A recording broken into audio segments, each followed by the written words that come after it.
What's up, everybody? Welcome to the live composing show. This is Stephen Melin. Hope you're doing absolutely fabulous here today on October 1st, 2025. How is it October already? That is the great question.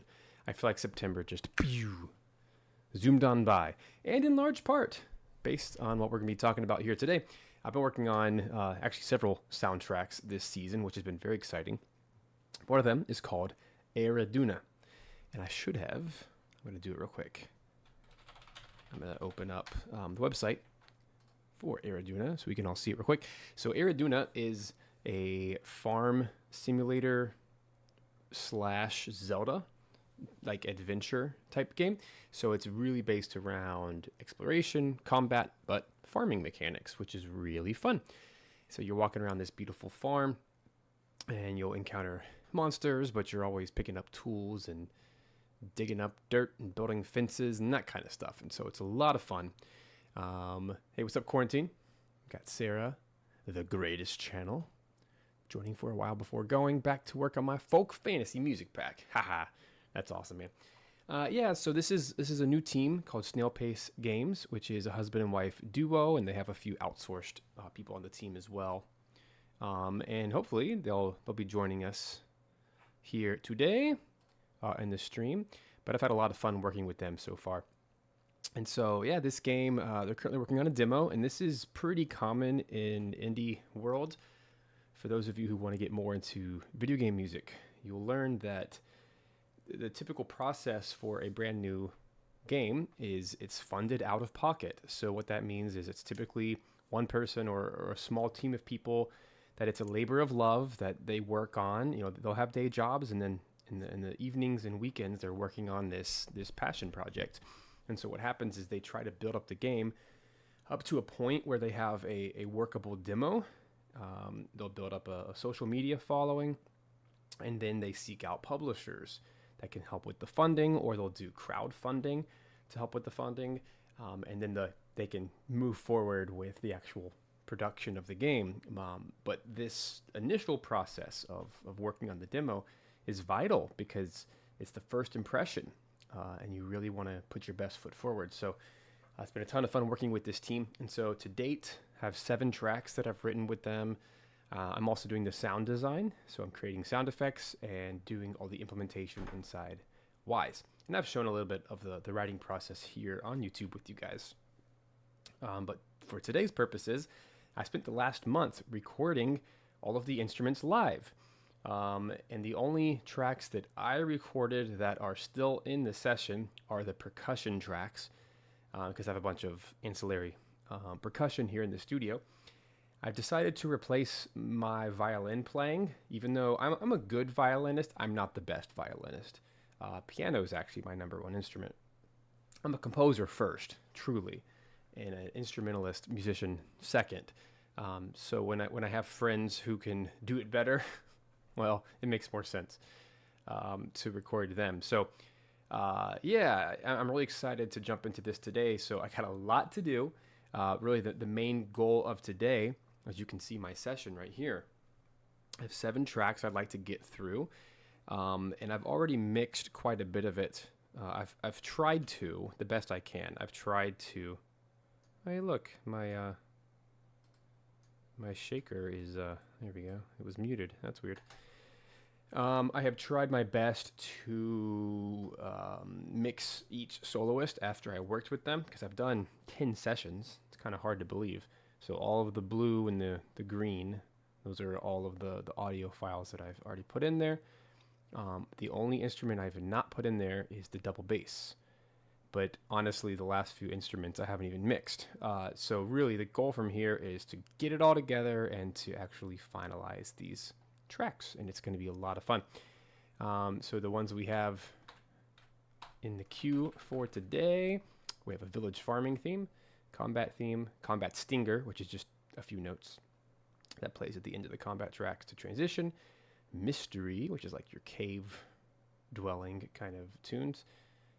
It's very, very mysterious, very slow.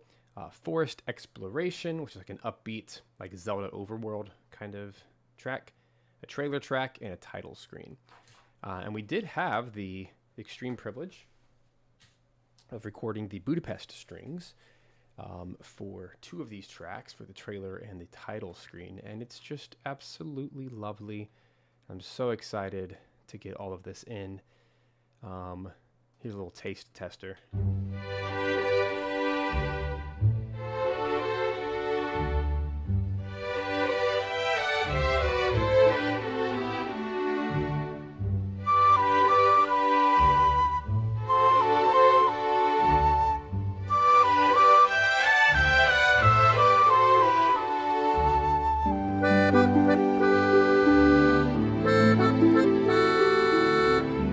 Just added the accordion.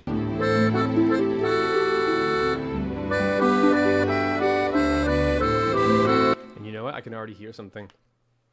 The Budapest Strings, they're lovely. They're an Eastern orchestra, so they actually record, they tune their A to 444, I believe. In Western music, we tune everything to 440 hertz, so it makes everything feel sharp.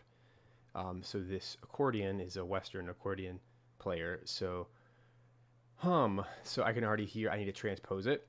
Not transpose, but tune it, probably like -10, just to make it not feel so sharp. Yeah,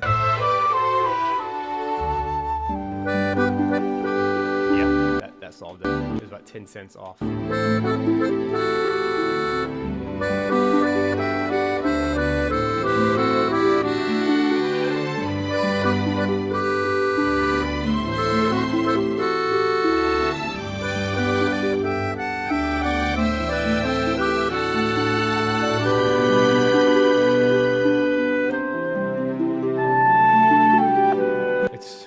Having live woodwinds. Oh my gosh.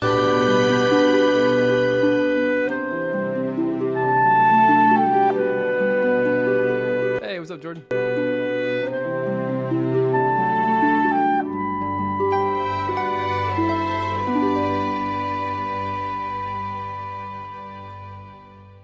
So lovely.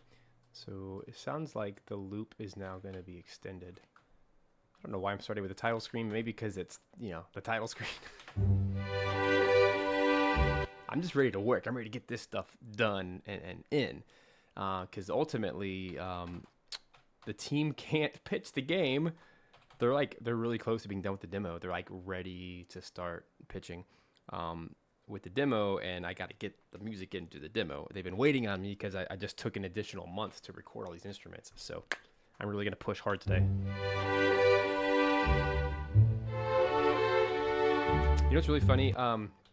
This track, I wrote it and recorded it within 24 hours because we had booked the Budapest Strings for the trailer, which is what I got the green light for. And then I went to my piano, and I just remember going, la da da dum da da da dum, la da da da da da da. I'm like, this would sound really good with live strings. And so I made the little demo within an hour, sent it to the team and said, hey, can we just give me this much more budget.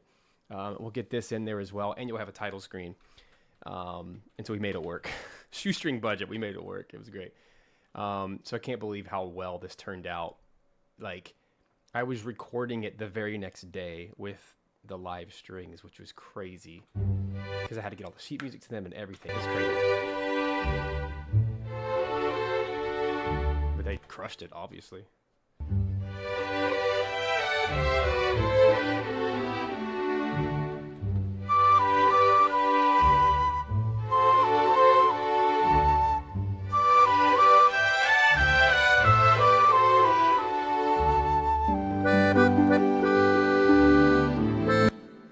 Listening out for is frequency right now, and you're just gonna see me moving quick here today. Let me actually get open my mixer, which is hiding. There it is, over here. So I love the tone of the accordion. I had to pitch stretch it.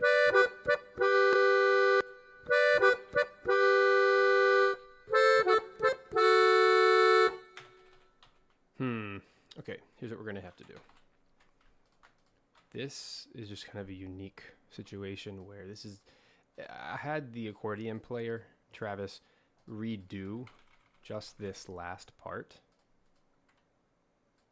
Here's what I need to do real quick. just doubled everything, so I need to be careful that I don't accidentally. There we go. Copy it for the whole session. This is just going to have to be title 1. Actually, let's call it accordion. Yeah. Title 2. This just needs its own EQ because he used a different reed, I believe is what you call it, for this track only. I guess it's a French reed to get that really bright sound, but the downside is it's now super duper bright, brighter than I wanted. Okay, a couple things. Let's cue link those 2 tracks. This is just an upper note and a lower note. I'm going to do both EQs at the same time. It just needs a little bit of help. There's that nasty squeak that's in there.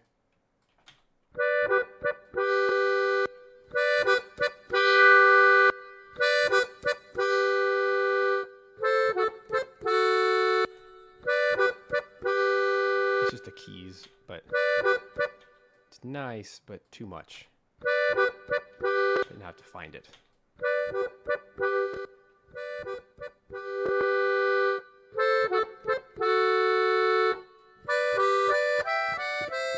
So, Chris.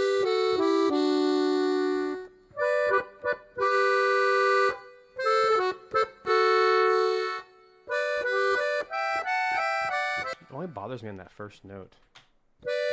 So here's what I have to do. This is like the most egregious editing thing of all. But it has to be done. No, he squeaks there too. Dang it. I was gonna copy that note. Nah, man. That's obnoxious. It's just baked in. Darn it. Okay, let me think. This, I don't want to like RX it. I just gotta find that squeak.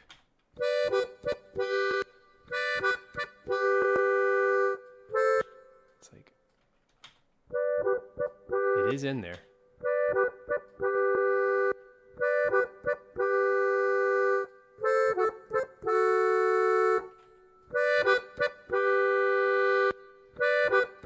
I can't get rid of it completely, but I can mute it like a little bit. Smother it.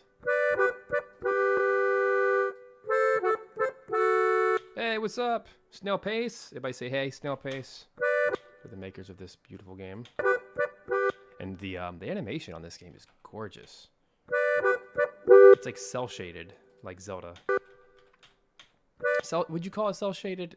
I don't even know what to call it. It's a very unique art style. It's like smooth. It's like cell shaded 3D, I guess you would call it.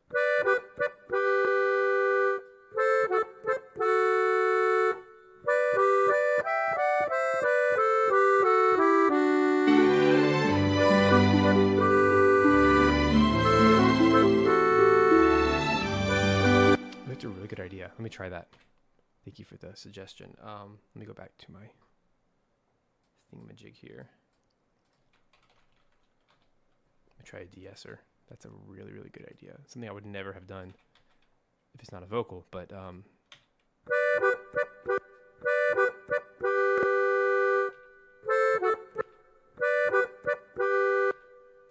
it's probably there-ish.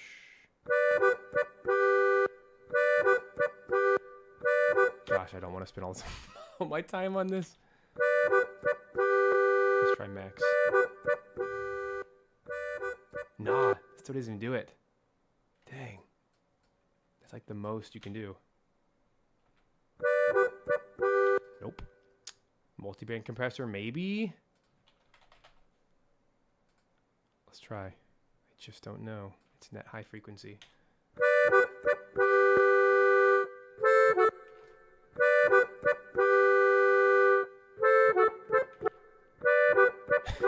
That kind of helps, not really. Maybe it's hiding in the 20K. Oh. Hey, that may have done it. I think we're onto something. You get the gold star, sir. Dang, it's actually working.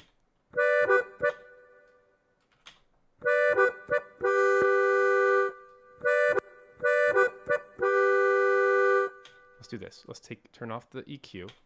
This is not the kind of mixing I was planning to do. Sounds like it's like in between. Okay, I can move it. Good.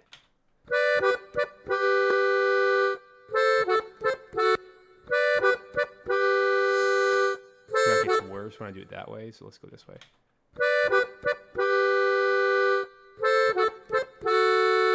Dang, it worked. Okay, let's solve the rest with EQ. Okay.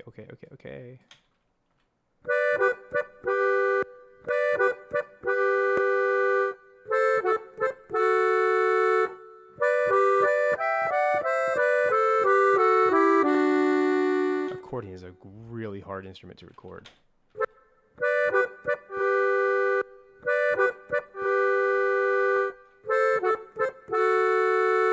Wow, Mauser. What? That's crazy. That actually did it. Not 100%, but I also don't want to remove all of the humanity from it. Then it would just sound like a sample, right?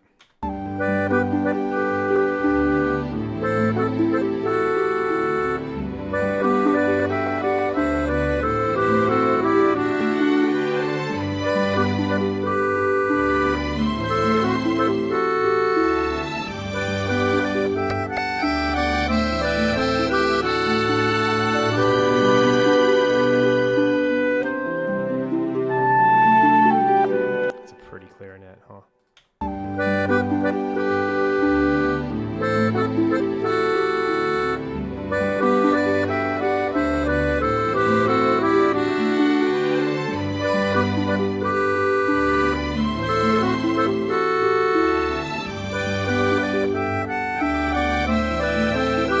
Okay. That is not how I was planning to spend all my time today, but... Okay, so here's where I landed on. A pretty intense multi-band compressor there on the end. Oh, it looks like it only did it on one. No, it did it. Okay. I copied over my EQ, so they're the same.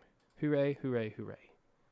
I did a little multi-band compressor and a little bit of like low, just dip in the highs.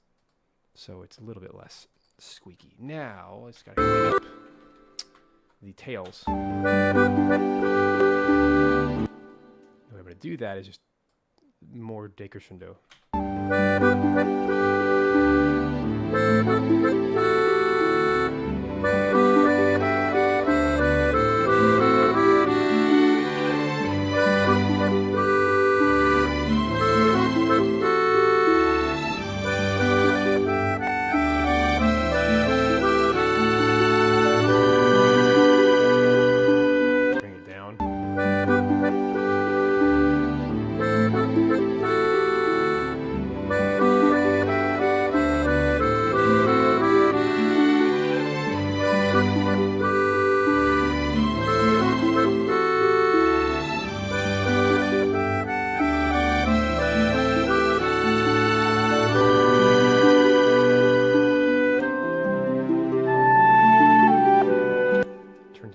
Note slightly, crossfading like this. There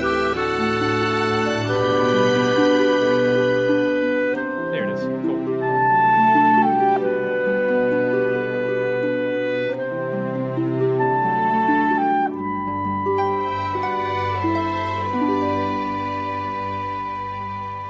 Like everything till the end. Harp is just too loud here, so we're going to knock it down by 2, crossfade. Still too loud. 3.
more easily, so let's match it. So it's actually just early, so let me move the harp just a little bit, see if it helps.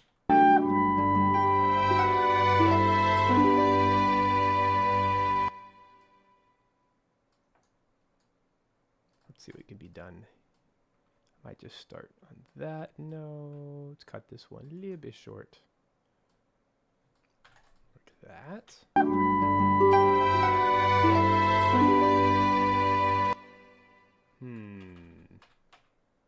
Let me redo. I'd rather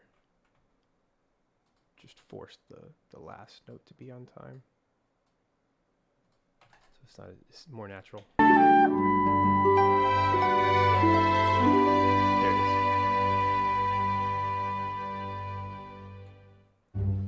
There it is. Cool.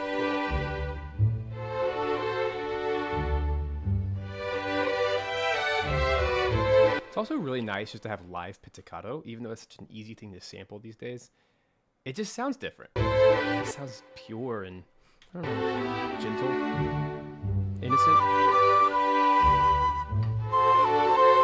Ooh, a fly almost got in my coffee. No, sir. You would have died a terrible death.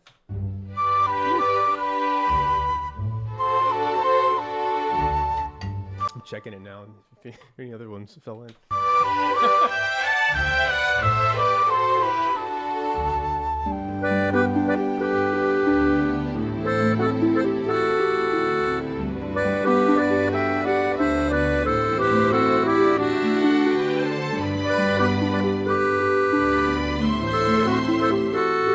We have a small...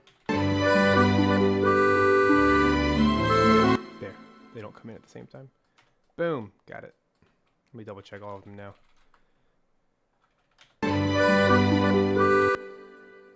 Like this. Just one of those things I overlooked earlier.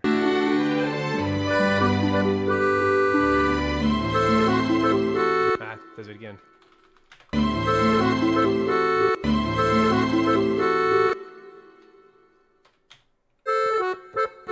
Hear it now. That part's fine. This part's not fine. We'll do a little time stretchy stretch.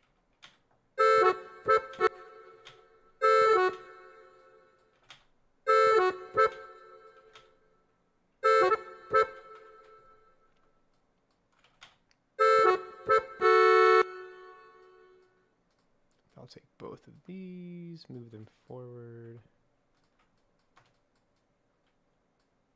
and just get them all together. This is how I asked the player to do it. Just, hey, just record individual notes, because I suspected there would be some timing issues, because in our first version there was. Now I can do this. Magic trick. I can stretch both out.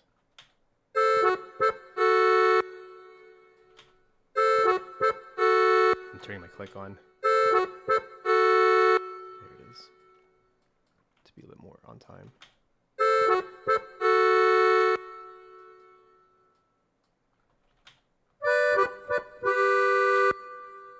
Ugh. Why is that so nasty?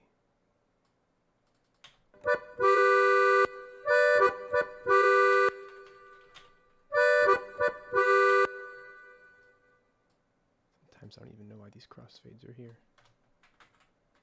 At least I don't remember. It's probably 2 takes.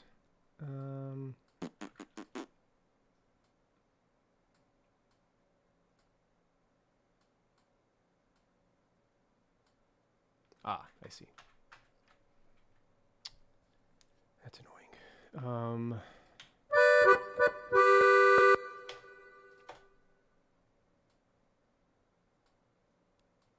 Ah, I understand now. Because they didn't line up.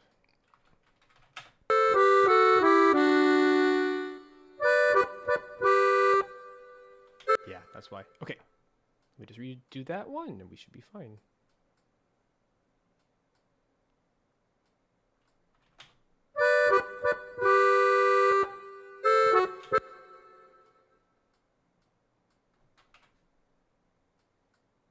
I'm trying to stretch them to where they visually look the same. And then I can go back to normal. Like that. That's why there was a crossfade. Makes sense now.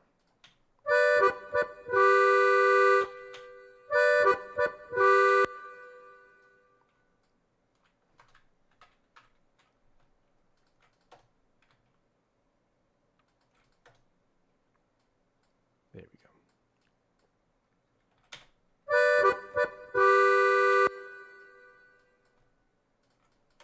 Sorry guys, this is real life. Real life stuff just takes a little bit of time.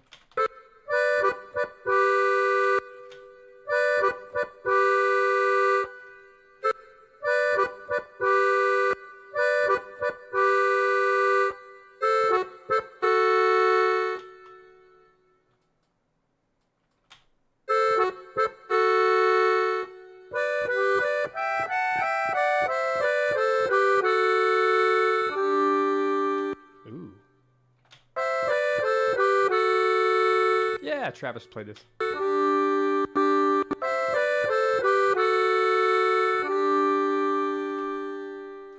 Yeah, Travis is one of my oldest clients and friends in this industry. We've worked together on just countless projects. So whenever there's an accordion, I yell at him very loudly. Ah, please record it.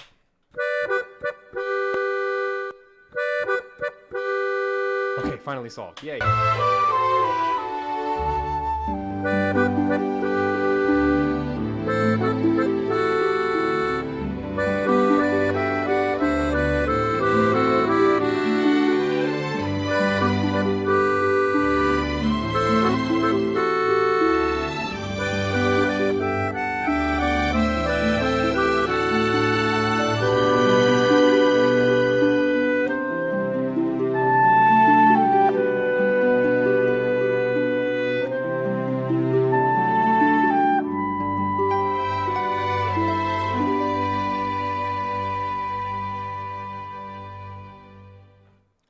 Perfect. Yay. I like it. Hey, Snail Pace, you like it? Kevin, Annabelle, whoever's listening in today. You like it? Is it good? Thumbs up? Yeah, flies and coffee, not a good combo. Just saying. Over here in the South, Georgia, oh my gosh, flies are just everywhere all the time. So you got to cover up your coffee. All right, title screen. Get this sucker exported. 90 BPM. I'm gonna call this version 3 _ live, just so it's clear moving forward that it's live. Yeah, so what I do is I bounce it out 48K 24-bit, even though my session's at 96K 32-bit float. Just give it more headroom. Yeah, I'm gonna bounce that out. I don't do real time because that's a waste of time.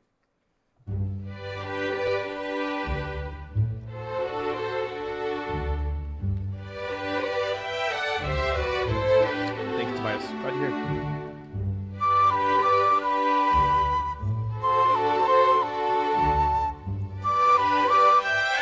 I love that the flute is close sounding. All the solos are close sounding. They're not in the hall.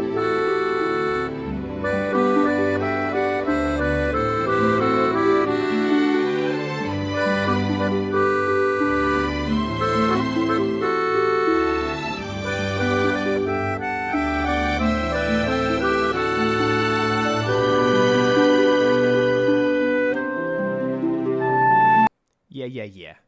Stop it. There we go. Okay, so moving on. I got lots to do. Let's go to the. I'm gonna go backwards today. I just think it's the more responsible thing to do because there's less work to be done on those new tracks, those latest tracks. So, let's go to, where is it? 152.4. Ah, yes. So, guys, I had live everything. So I had live vibraphone, live mandolin. It's so good. Nylon guitar, flugelhorn, clarinet, double bass. I did all the percussion, accordion, violin, all the things. Here's the trailer.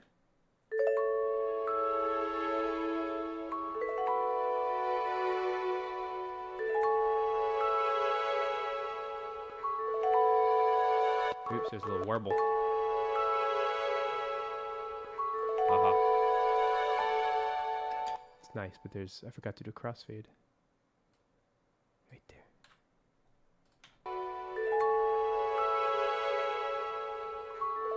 Dude, it just sounds bad. Why? I don't think I was supposed to do 3 cuts like that. Hold on. Don't get mad at me. I gotta work. We'll enjoy it when it's ready. There it is.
There, yay. I'm clearly very inspired by like Octopath Traveler. That's the vibe I'm always going for. Here's some pitch issues though.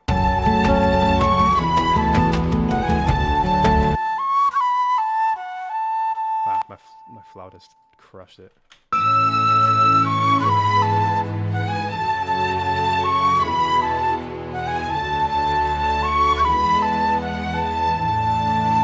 Here's the issue, once again, the strings are tuned to 444, and I don't want to change that because that's just how they sound. So I'm thinking I am just going to take my flute for this one.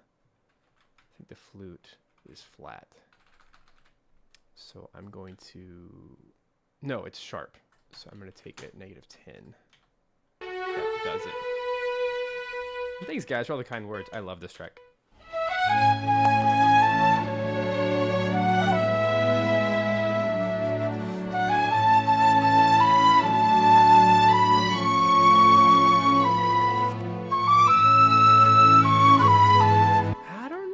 Maybe it just needs to be -5.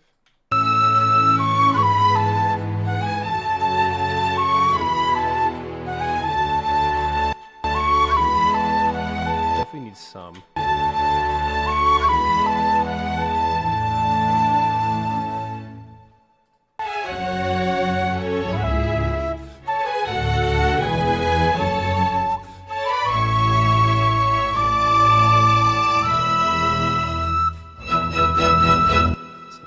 The flute needs to end earlier. So one of the tricks is just to kill, maybe not all of it, but like kill a little bit, and piece it back together.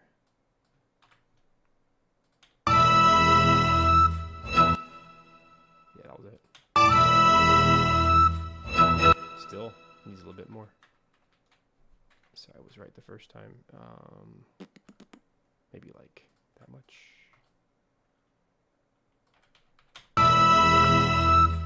Yeah. There we go.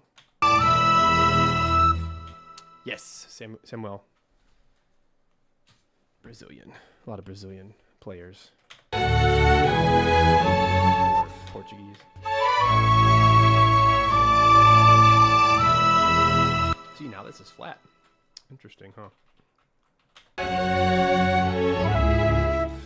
Yeah, this reverb is Aether. Aether by 2C Audio. I usually use 100% mix, but then send to that reverb, like -15 dB. Now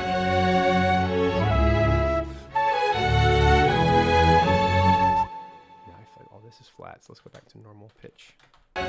He did record to the actual you know, strings. He was trying his best to be in tune. It's like an impossible task. I should just trust him.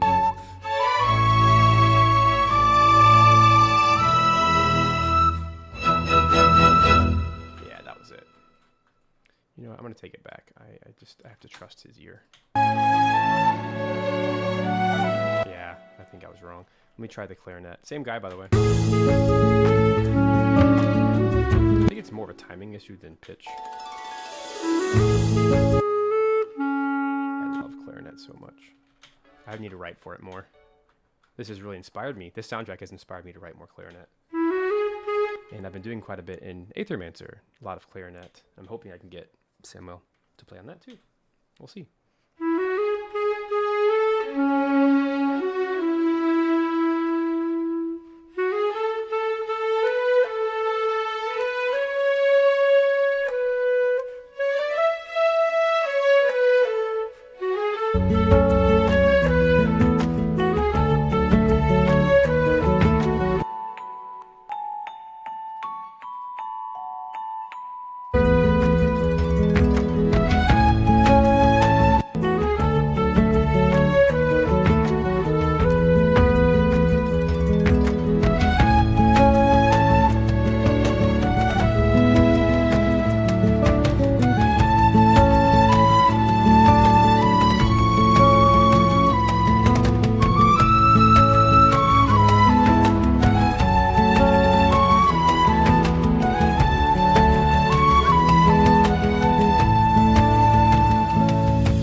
Let's do a little bit of cleanup here.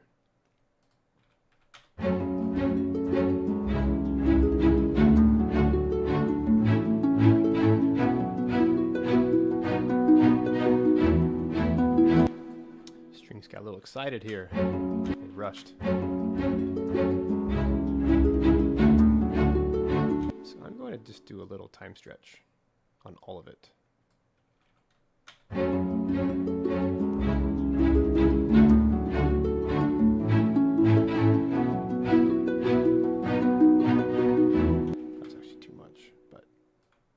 Idea.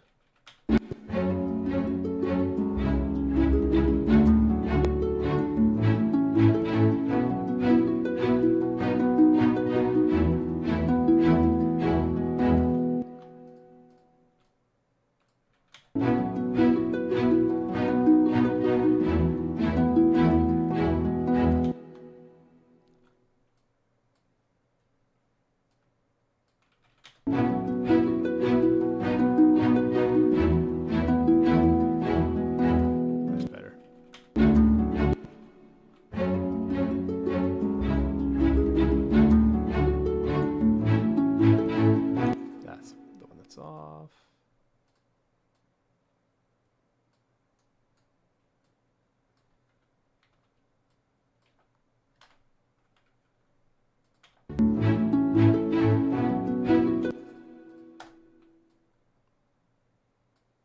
Sometimes we can get a little too edit crazy and kill it. So when in doubt, just start over for that section.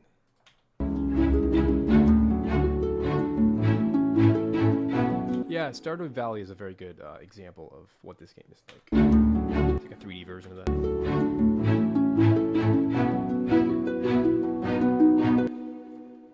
It's what do you call it? Not 2.5D, but like, yeah, I guess it is isometric, top-down view, like Zelda. Think of like the Zelda. What is it called? Where it's just Zelda, the latest one, Switch.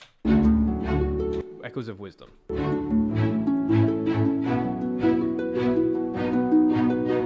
That's probably the closest art style I can think of.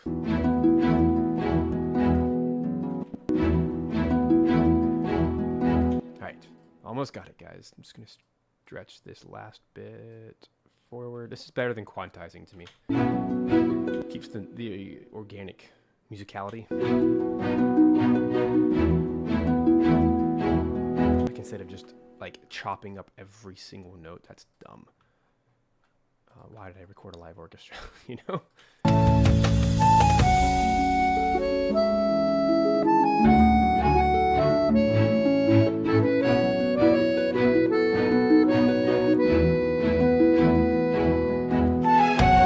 already feels so much better.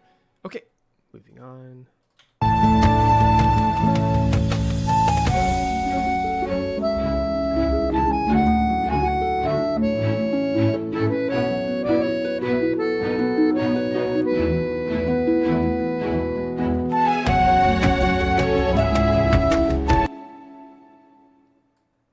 I'm gonna stretch this out a hair. The harp was rushing.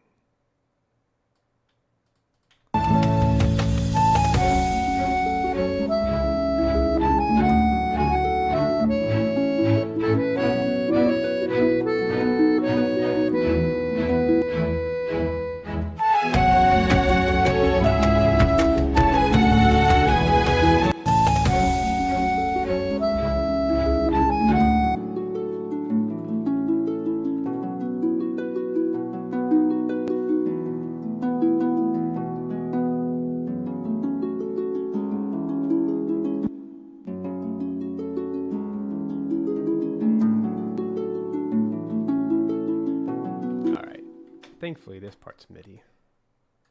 I can just edit the source. There's a wrong note in there. I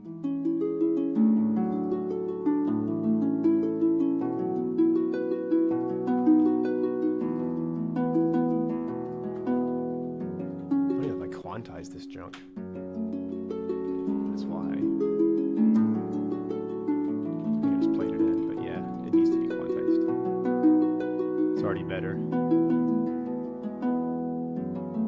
That's what it needed. It's the harp I made with Samantha Ballard.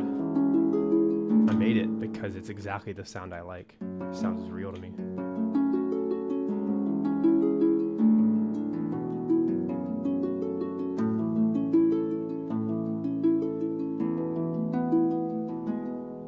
Alright, so this part I'll have to unquantize.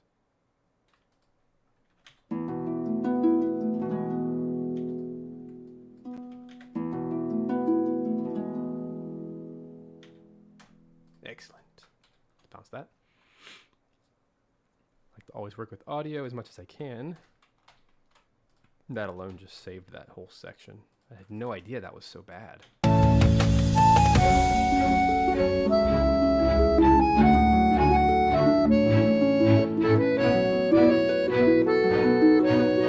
Oh yeah, the strings are behind, but it just means I gotta push this ever so slightly to match. Live strings typically play late anyway.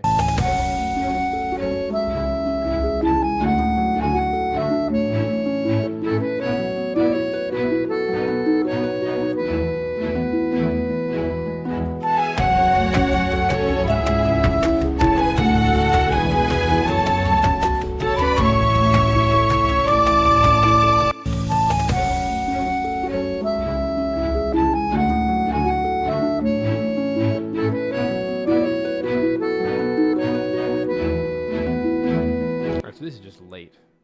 There's no other way around it. This just needs to come sooner. It's way late, actually.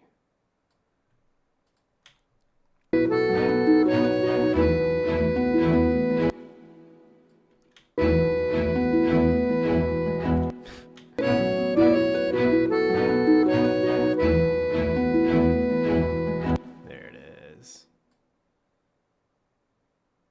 Finally solved this blasted section. You'd think this would be easy, but oh well. Alas.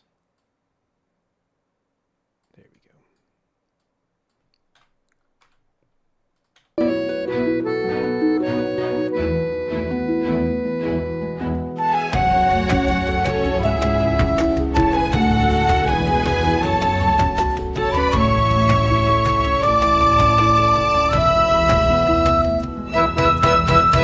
There it is.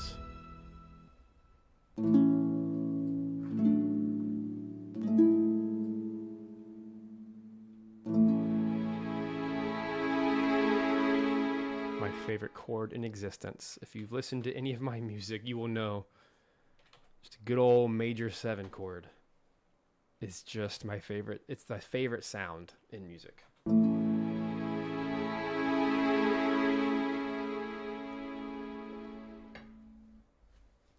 There it is. Beautiful. Okay, so 188. I think we're good, but let me just do one more pass just to make sure. Now that I've edited all the string stuff, I'm going to listen specifically out for the vibraphone this time. I want to make sure it's not too dry or not too much in her ears.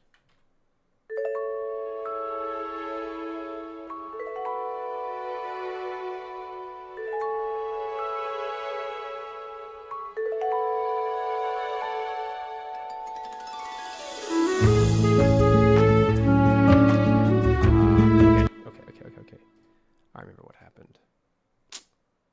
I understand now why all the cray-cray was happening. Here's what I need. I made a boo-boo. It's a small one. This just recorded, it's in a home studio. Recorded this vibraphone, so it's just dry. So remember I had a little hack here where I took this one note and doused it in reverb so it feels way longer than it actually is. And it just feels more connected.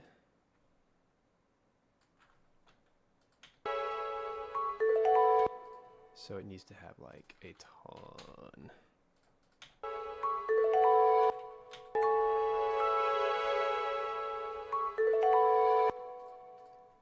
Let me work some magic real quick.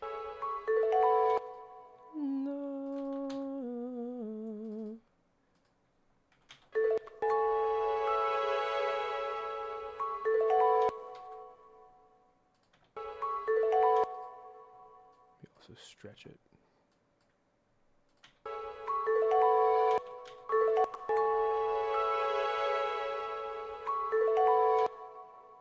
That was too much, but that's the idea.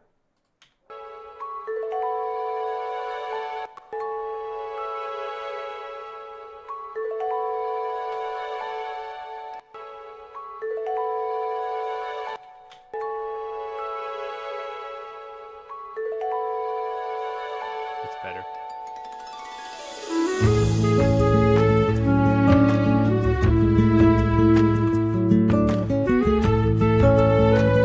All right, guitar's cool but too loud.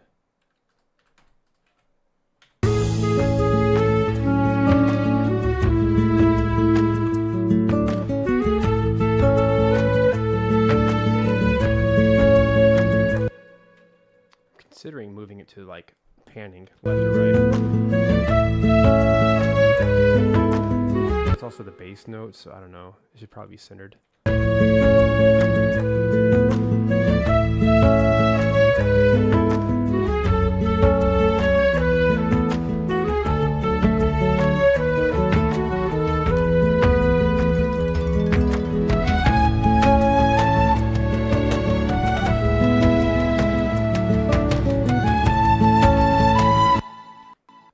Test.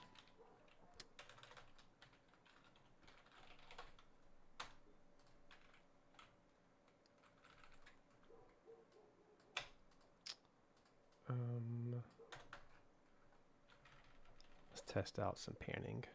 Let's do 20 left. Yeah,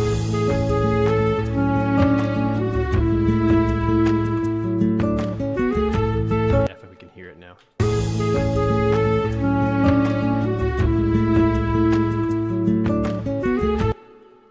Also feel like this is rushed, so let's take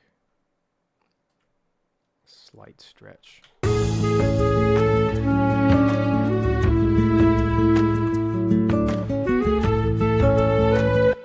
That's good old Nylon Guitar strings. I've been working on my own chops lately. I can't quite play this, but I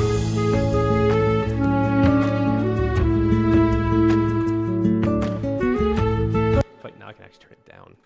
It's more present in my left ear. Sorry if you hear a bunch of dogs barking. I'm sure one of those is mine.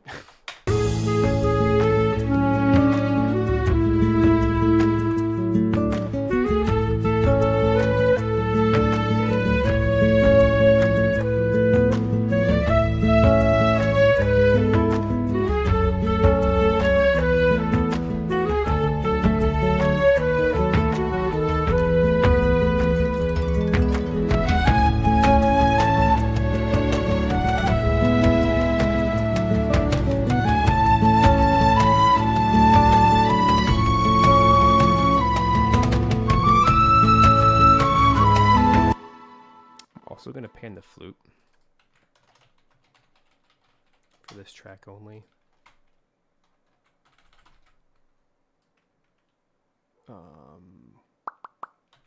Yeah. Because I feel like that'll pan nicely to the right. 20%. And we can also turn it down. And I can't pan the strings because it's all one recording. So it's already really well balanced, so I'd rather just pan the instrument solos.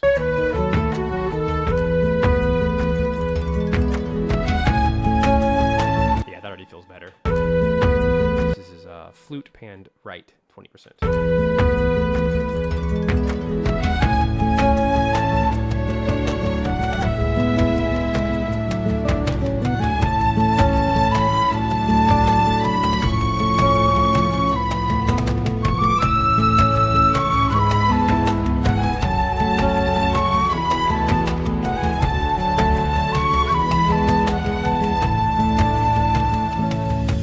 So good. Accordion in the center. It actually makes more space. Yeah.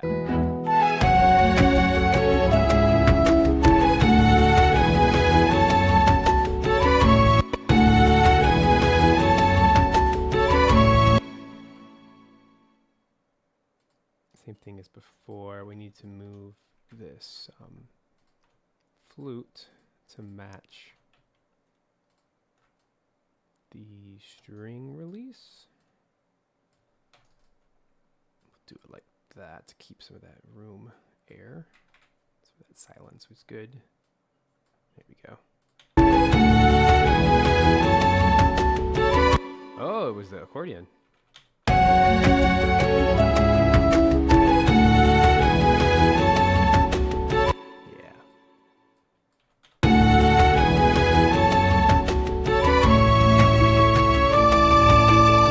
What's up, Moogie? Welcome.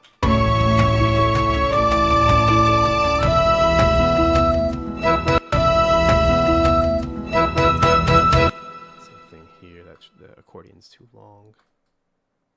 I feel way better about those painting decisions.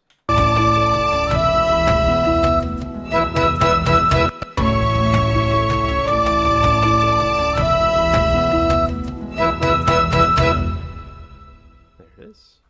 Cool.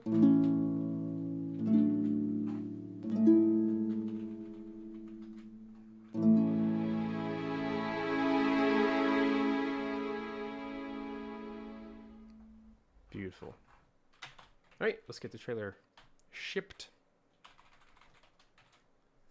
This is trailer 80 BPM version 3 live.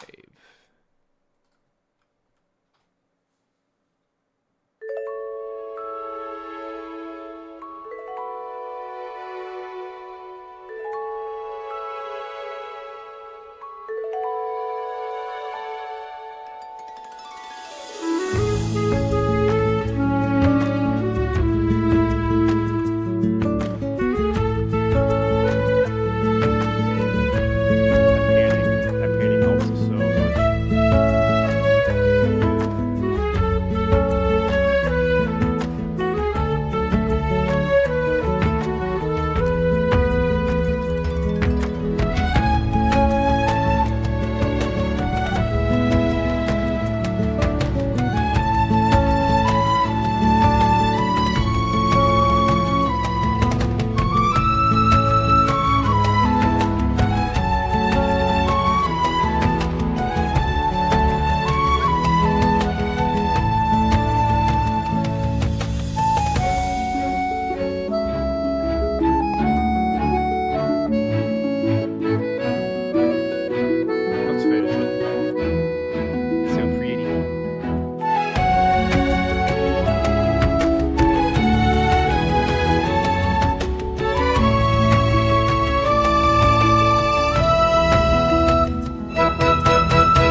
That's the logo.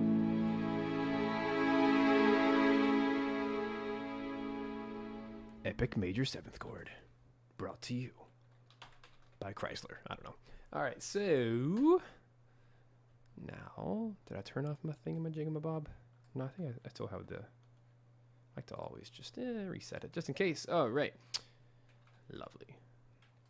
Happy with those. Now, let's go, since that's the main theme, that's why I used that theme in a different key, actually.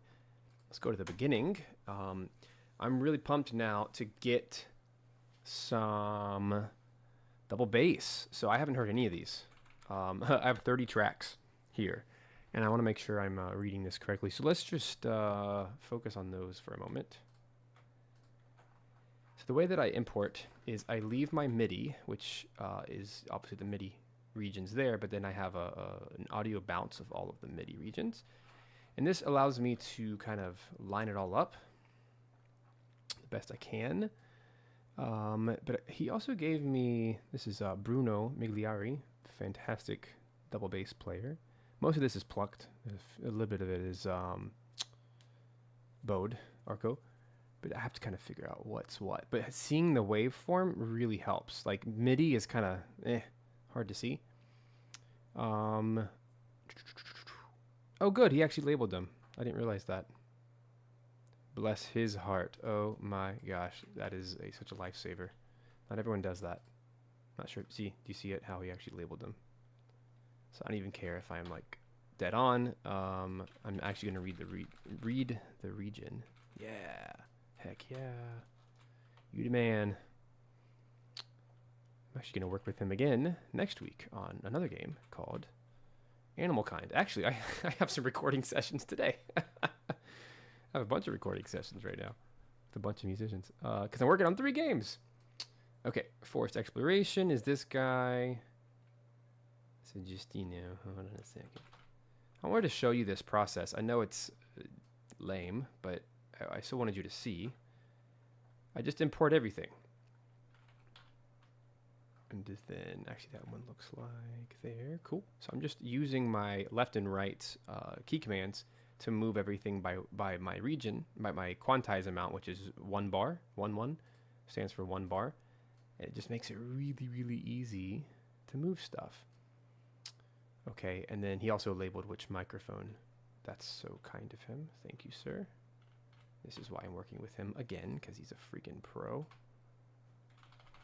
And has multiple mic positions, which speaks to my heart. Not everyone does that. Okay. Here's my Combat Stinga. Dan. Cool. So that's just a different mic position. Moving on. This is Forced Exploration. Just wait on here. Lots and lots of bass. Oh yeah, almost every track has bass. I'm so excited to hear these. I've never heard these. I've been so busy. I just said I'm just gonna do it on the stream. Ain't got time for that. Do it on the stream. Village Farming. That one's good. And then I'll show you how I organize these. All right, this is Combat. And looks like it's off, so let's do quarter notes until it's on. There we go. This is probably a bowed version of the Combat Stinger there. This is Forced Exploration. See ya, Sarah. Thanks for hanging out for a little bit. There we are. Almost done. Mystery. Have to do this for every instrument. Find exactly where they go. Because, you know, we always record to click, so they will fit just fine. Okay, and now I'm going to sort these. Because, as you can see, they are by take and by mic position. So this actually will make a lot of sense. Just a second. Like this. Looks like these two. Just organizing, man. If you guys have any, like, questions, I'm happy to chat while I'm doing this. Let's see what else is going on. So I'm basically going from left to right, top to down. So you can see how all of these are the exact same thing, but they're different mic positions and takes. So this is 2 takes, mic 1, mic 2, mic 3. So the way that I want to think about this is, let's call it mic 1, mic 1, take 1, take 2. And this is mic 2, take 1, mic 2, take 2, mic 3, take 1, mic 3, take 2. So it would probably make the most sense actually to do all the 1s together and then all the 2s together. That way these 3 will play and I can actually hear them correctly. Okay, let's do the same thing, and this will sort itself out really fast once you see the pattern like that. And so it's basically the same thing. And so because it's the same thing, it's 6 waveforms, just move them up. Boom. And now we have our mic placements. And that is the name of the game. And this just saves who knows how much time. I mean, if I were to do this individually, oh my gosh, that would take freaking forever. Like, I had no business going into Audacity and like exporting every single one of these individually. That's just stupid. So I'm going to take all of these. You see what I'm doing now? How it's clearly 3 mic positions, 2 takes each. And now by doing it this way, it has just saved so much time. Yeah, I made a mistake. There we go. That's also why I number them over here, to make sure that I do them in chronological order. See, 5, 6, 15, 16, they should be in chronological order as well. So this is just, you know, practice, doing this a lot. It's the kind of stuff I look for. File management. But you see how simple, like, this saves myself hours of editing if I can just get all the tracks in the right place before I ever start mixing. And look, the last one took care of itself. And then now I've reduced 30 tracks to 6 tracks. Then I can delete all those, and now we have a very clean, this is the bass section for those 5 tracks. Awesome. And then I'm just going to pick between the 2 takes which one I like better. And I'm sure they're all phenomenal because this guy's a freaking beast. And then the last thing is I'm going to try to line these all up to match my MIDI data, like my audio, like that, because they're not all perfect, but they're about to be. Like that. And just kind of scrub through it, make sure everything looks correct. It looks like we had a couple, yeah, like that. Just got to clean up the audio a little bit. Looks like this one got off. But I'm always doing it by quarter notes. That way there's no, like, nothing's off by a few milliseconds or whatever. If it's going to be off, it's going to be off together. And this is how we do audio cleanup. Always do it together. Okay. This is how you do bulk editing, because otherwise this would just take 5,000 years, and I don't got 5,000 years. I'm working on 3 soundtracks. Like, I'm gonna do this again tomorrow. You know, with another, I have like recording session this afternoon. I have 2 more, I think, tomorrow. So it's just there's a lot of musicians on a lot of soundtracks, so you gotta be smart with your workflow. Okay, so now let's listen a little bit. Let me hear the difference between the microphones, because I have no idea. Ooh, that's bassy.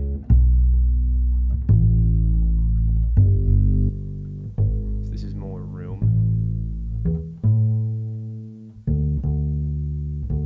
Let's actually label these. Should call it. No, I'm gonna call this. It's probably condenser. And this is the room mic. What does that make this?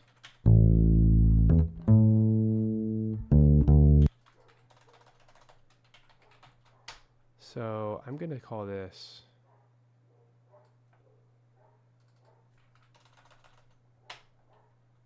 condenser. I'm gonna call this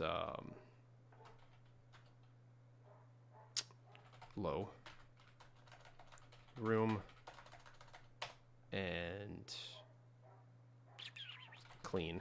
So this is clearly a condenser mic. This is probably an XY pair of pencil condensers, and then this is probably, I mean, this might even be a ribbon mic because of how low and thick it is, and then the piezo is like a little tiny mic that's going to pick up the detail that's on the actual string or on the bridge. So with that in mind, piezo is going to go on top. And I'm going to go ahead and rename all of the tracks within. And let's do a very quick mixing over here. So if we have 3 mics playing at the same time, you got to be really careful, or else it's going to be really, really gross. So the most important one, I'm looking at these 3 right here. This is the clean, this is the piezo right here. This is the one we're going to want to hear the most, and we want to hear the low one the least. Okay, so this one here is the lowest. Let's make that -10. Let's make the room mic. I think I said that backwards. This should be 10. This should be -6. Let's make that 0. So that's the shape I'm looking for. And I'll just copy it right here. So it's 0. And this is just, I'm guessing. I'll tweak it. But what I'm trying to do here, after I set my reverb, let's do, it's a bass. You don't want a lot. Let's do -25. For all of the bass.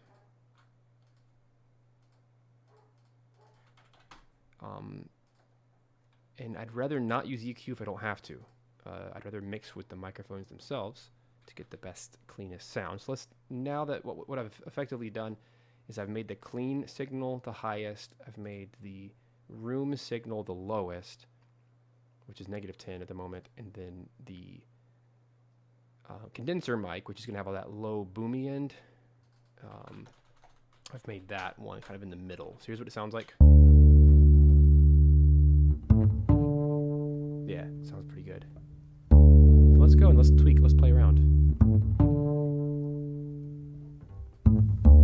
So that's that room hiss I don't want.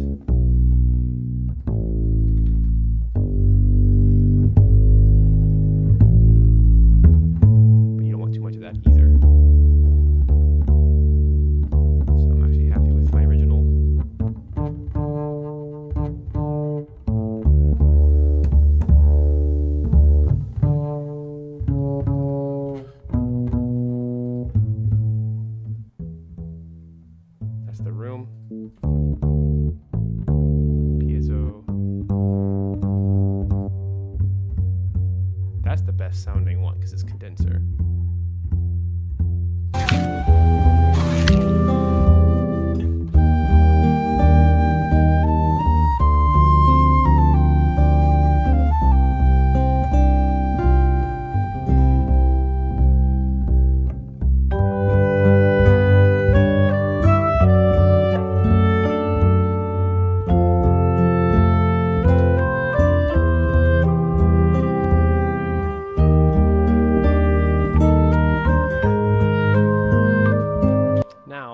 Now that I have a mix that I like, that works by itself, we have to make it work in the context of the entire track.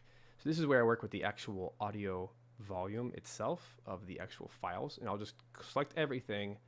Let's drop everything -6. And then on a track-by-track basis, I can boost them.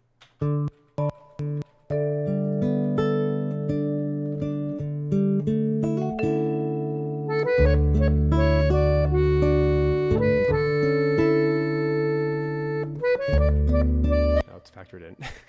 Yeah, Tomadou. What did I do?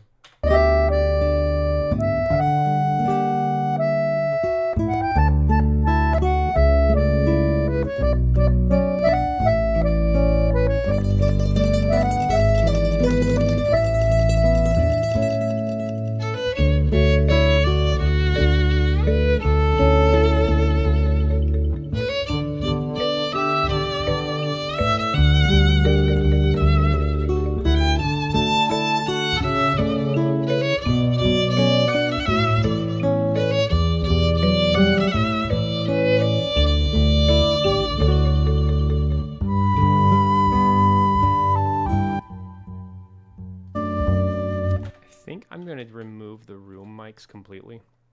I just feel like it's adding unnecessary hiss that I don't have any space. If this was a solo, maybe. But for right now, I think I'm just going to do this. I'll keep it in the session in case I feel like it's missing something, but really I don't think it's going to be missing anything.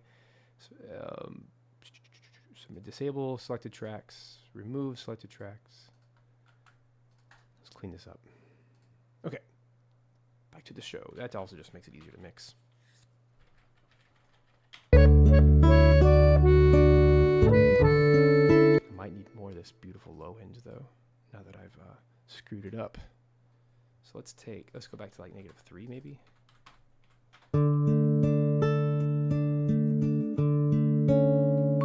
See, there's my major 7. I love it so much. It's my favorite chord.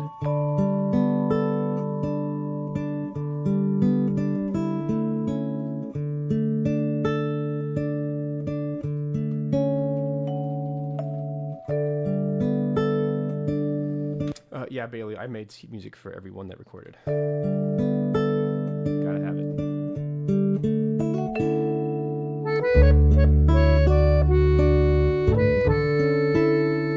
That's the right sound.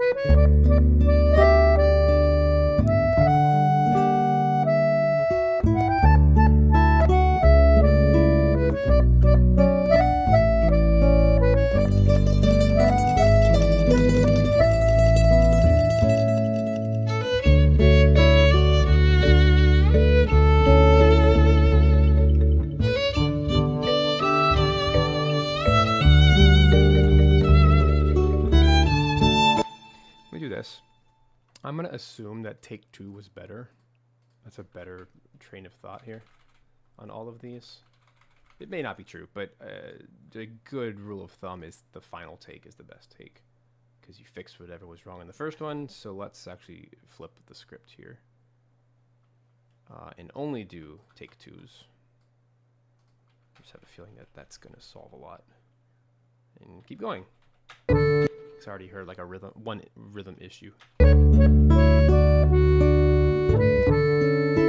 that sounds so clean.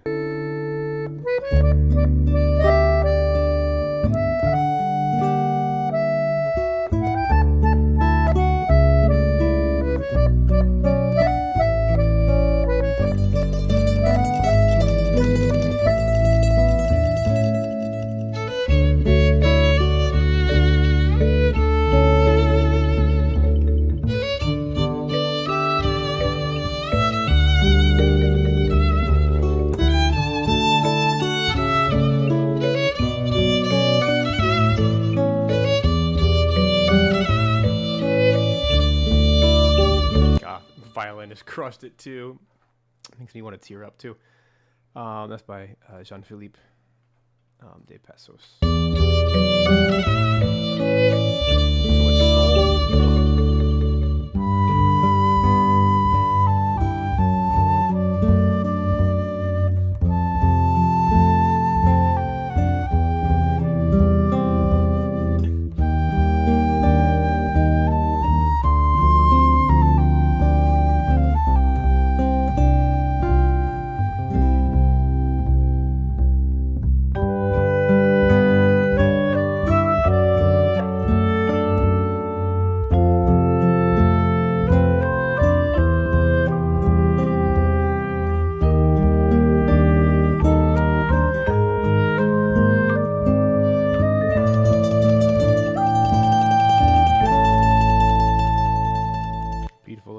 Mandolin, but it's a little loud. Let's take him down to...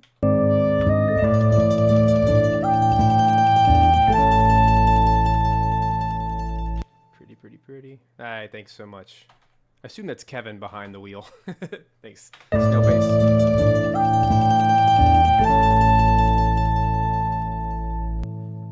Nice. I do want to make sure this is a clean loop. I'm debating if I should like cut it right there or not.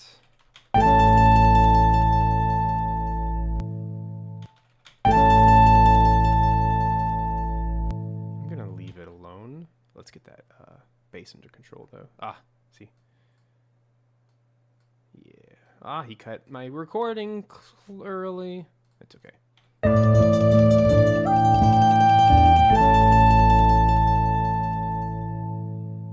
Yeah, that sounds nice. In middleware, I'll set the loop to be here, but then we'll get that beautiful reverb tail right there. I don't want to cut that off. It's too pretty. Hey, thanks, guys. You're very kind. Zelda is, like, one of my favorite things ever. And Studio Ghibli. So, yeah, this is effortless for me. I love this stuff. I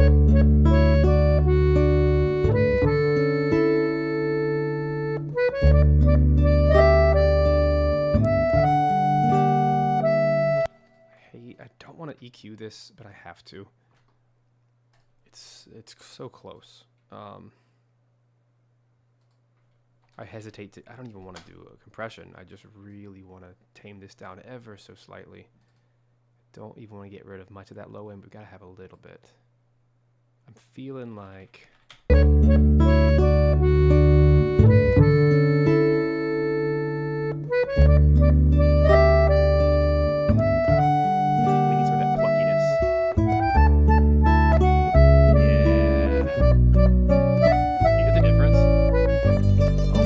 Ooh, that's good. That gets me emotional.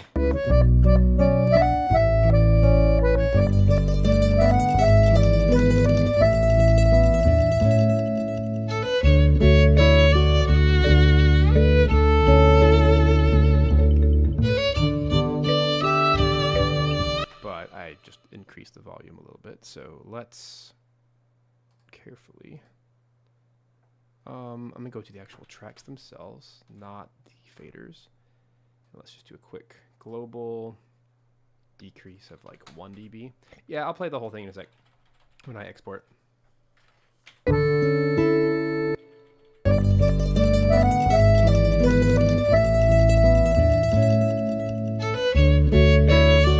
Now I scooped the mids just a little bit, a couple dB to make more space for the violin and accordion and stuff. That's out of the way, which is great. The best mixing advice I ever got was when I was in the mixing stage at Capitol Studios in Los Angeles, back when I was finishing school. And I don't even remember the name of the mixing engineer, but he's one of the greats that's worked on all the big TV shows and films and stuff. And I was perplexed because he didn't do much. He just sat there and he did volume faders. And then he just did itty bitty amounts of EQ. He would take away, 2 dB from the mids, but then he'd find somewhere else to boost it 2 dB. So he always made sure that the math was even so that it was 100%. And that has always stuck with me. So if you remove something, you should add it back somewhere. If you add somewhere, you should take it away from something else. That way it's always full.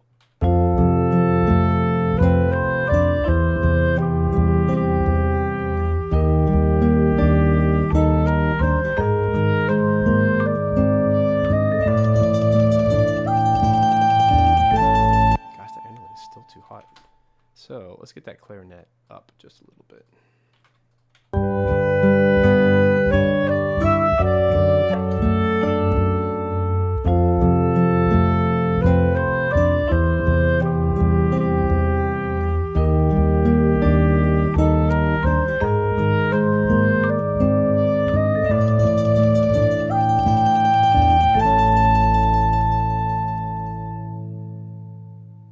There it is.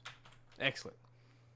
I should also mention, everyone should go get this. It's probably like $20. It's cheap if you don't have it. But this is another YouTube video in the making. But this bad boy right here, the BX, the console in, it looks like a spaceship. I'm not using it for what it's made for. I'm not using it necessarily as an EQ. But what I've done is I'll have to find the video that taught me this. I did not learn this, or I did not come up with this idea. But it basically has a tiny boost on the bass and a tiny boost on the high end. And there's actually zero gain. The in gain is 8, and then the output is -8. So they cancel each other out. But what it's essentially doing is it's throwing all of the audio into this one mixing console.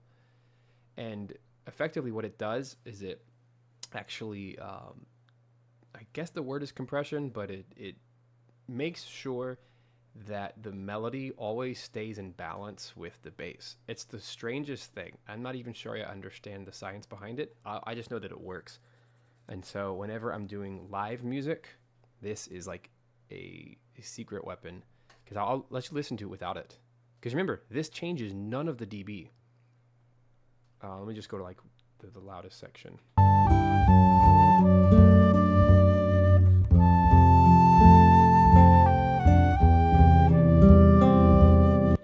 Now with it on.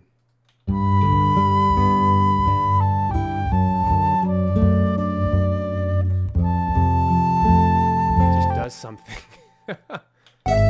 Here's another part.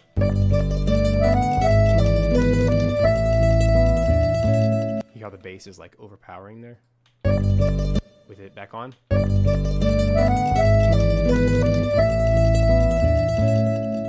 Yeah, I'll put that on the master at the very top. Oops. Oh my gosh, I was clicking the wrong stupid button. Of course you heard no difference. Let me try this again properly. An actual real test. Here it is without it.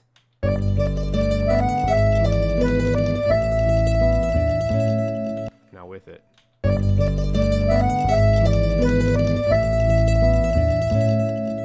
Yeah, it makes all the difference in the world. Here's the violin part without it.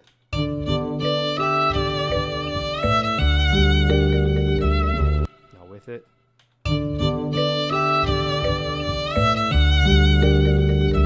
Makes the bass thick, but also compresses it. It like compresses the tail of the bass to make sure it never gets in the way of the melody. It's the craziest thing. I don't understand it, but it's very, very good.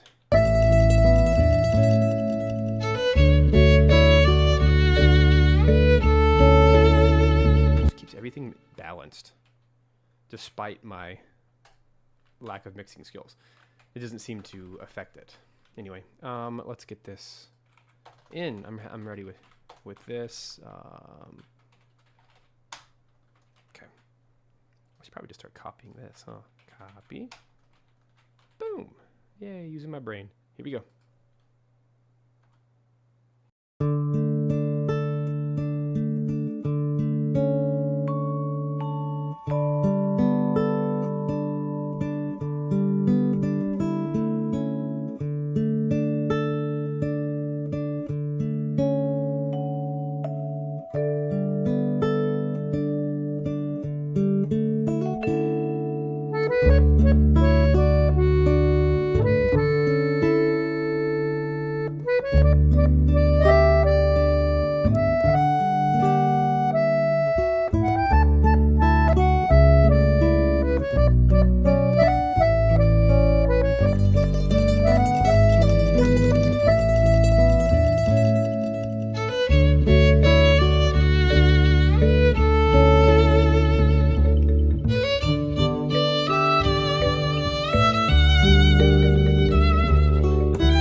All right, friends, we're 3 tracks down, 4 more to go. Don't go anywhere. I'm going to take a quick little stretch break and flip some laundry because I work from home. All right, see you in a minute. Bye.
Hello everybody, welcome back.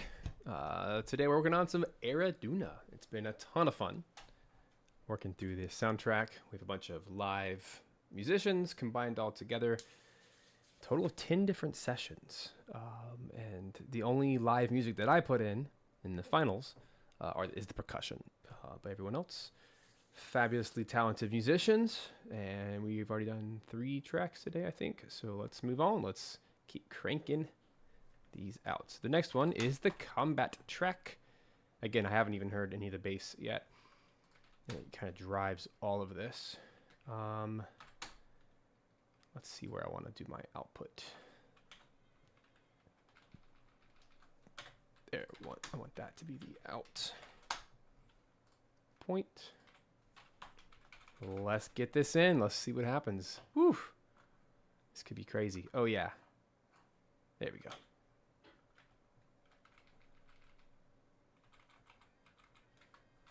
Ooh, that's loud.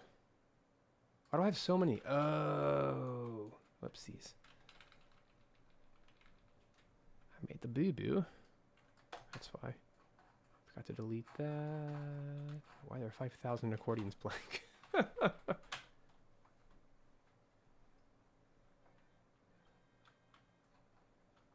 More importantly, why is that 5? Why is it so loud? All right, let's get working.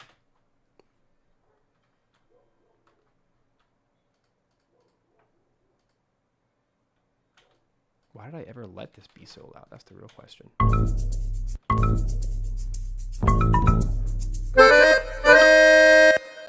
I know what's happening.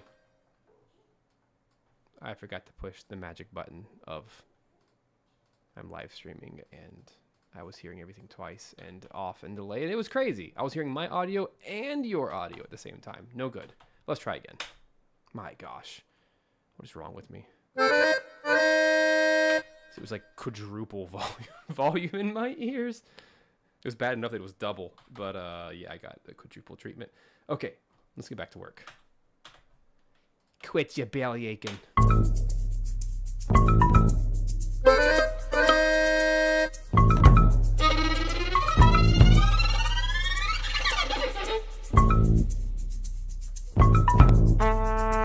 Got some work to do. Oof. Let's just kind of see what's going on.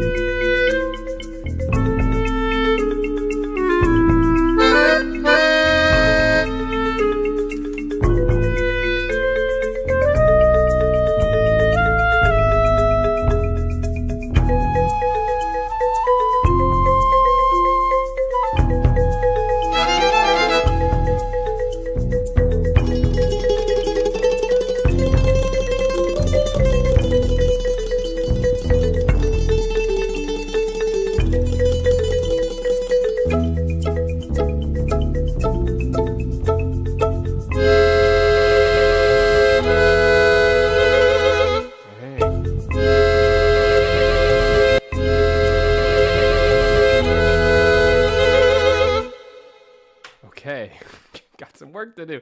Let's start with the basics. Let's tame the bass, and let me just make sure that even just egg shakers are on time. Doubt it. But let's focus on perc.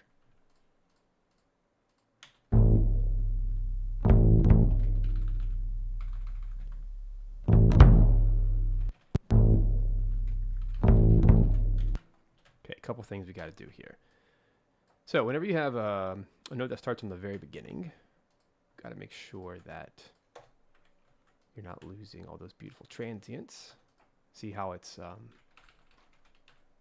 we would lose it because it's before when the track starts. So all I'm going to do is just move that note there. That way we don't lose it when we bounce later. And I'm going to do a little fade out, fade back in just to get the room noise. And the main challenge here is we got to make sure that we keep the drum, which I played live, with the bass in tune.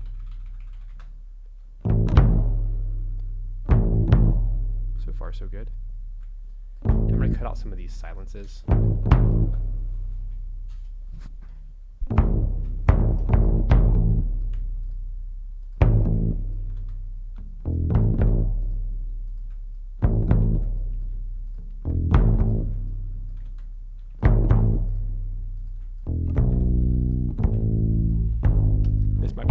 Where I need to turn up the volume of the bass tracks for this track only because it's combat. It's like really bass heavy.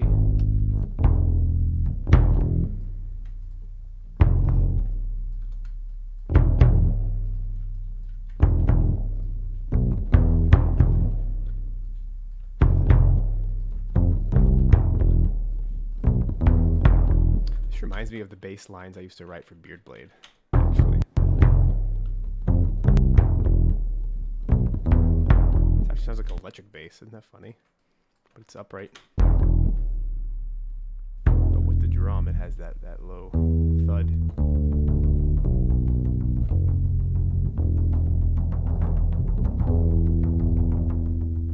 Okay, yeah. So this really needs to be pumped up a little bit. Let's make it -2.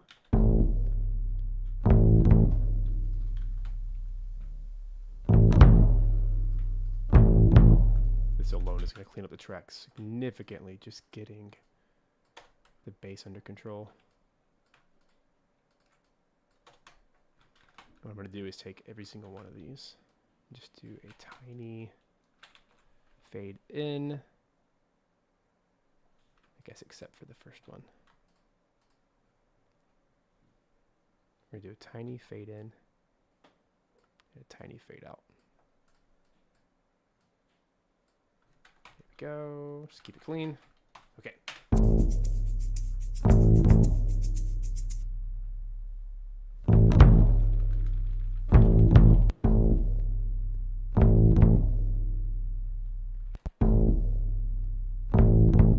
I actually think the frame drums could be more. Cool.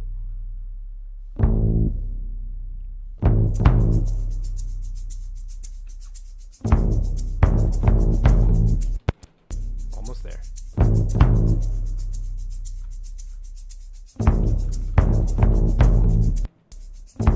So this one's just late. Easy fix.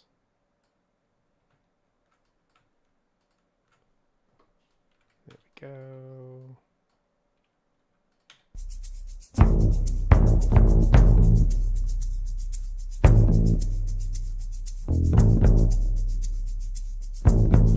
Cool.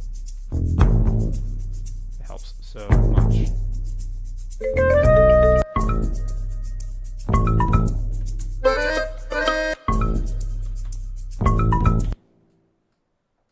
This one's actually too early. There it is.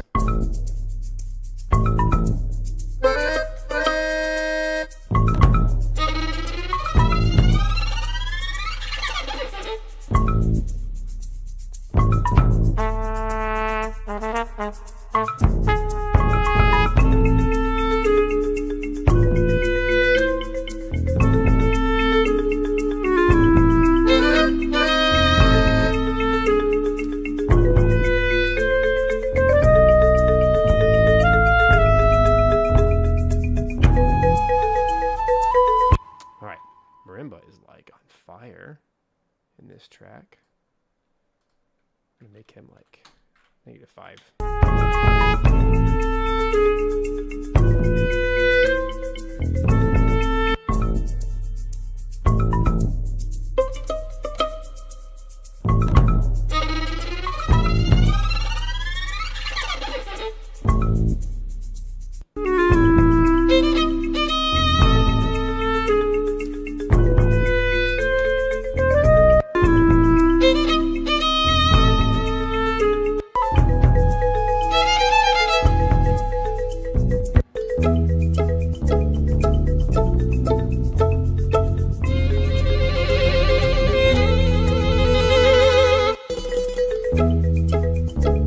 So this is the one that's off.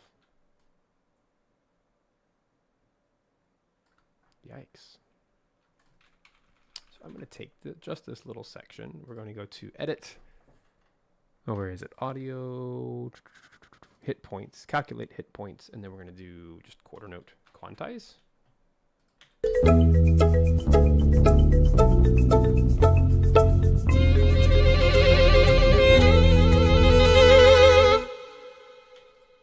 Cool.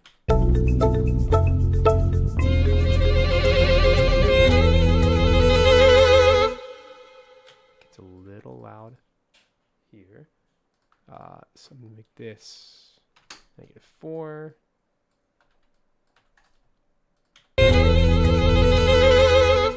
Still too loud.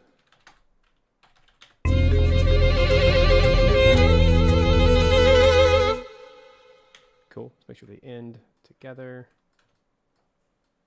like that.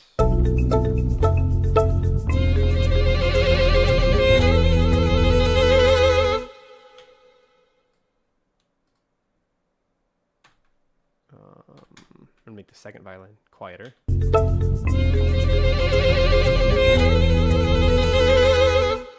There we are.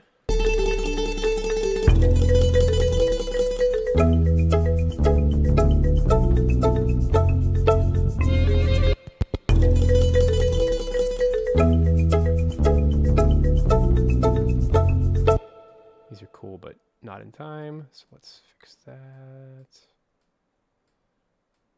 A lot of audio cleanup.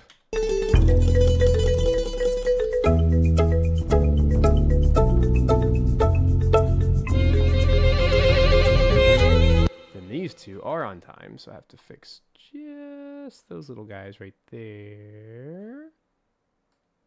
And so I'm actually just gonna do tiny little fade out on this, the world's tiniest fade in here, and that should take care of the timing issues. I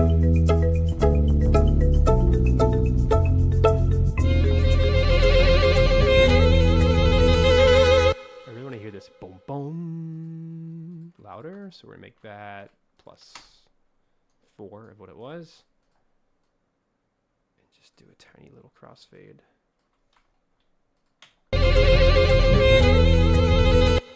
But unfortunately, it is off time.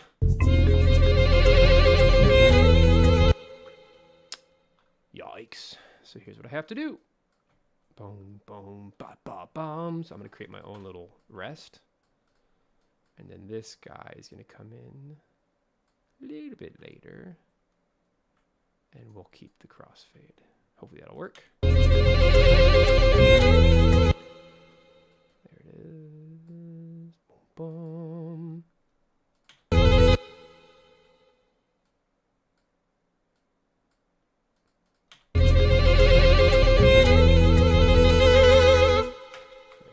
All right, bass complete.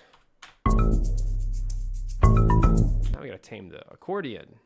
Make sure he can live in here in peace and harmony.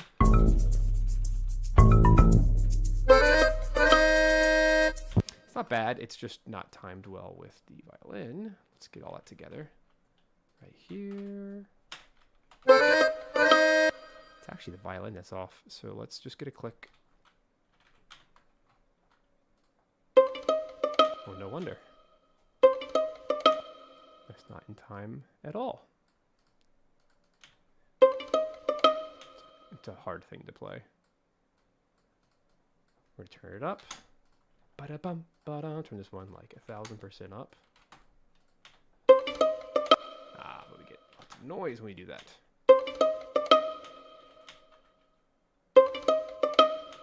Darn. The only solution is a crossfade. There it is.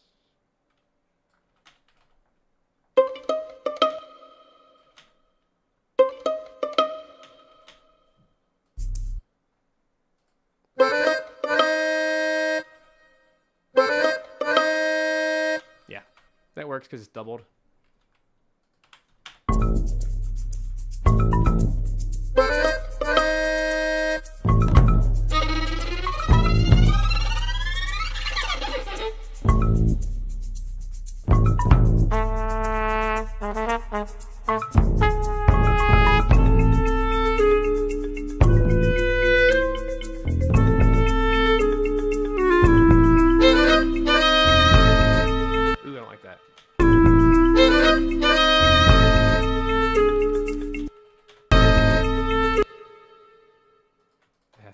Be the same length as the accordion. Now let's turn this up.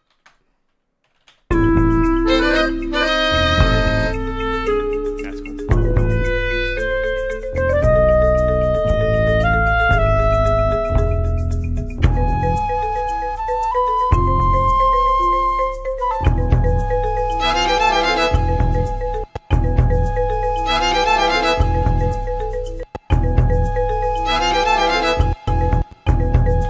This is just like a normal combat theme when monsters walk up to you while you're out exploring until you beat them up. Then it goes back.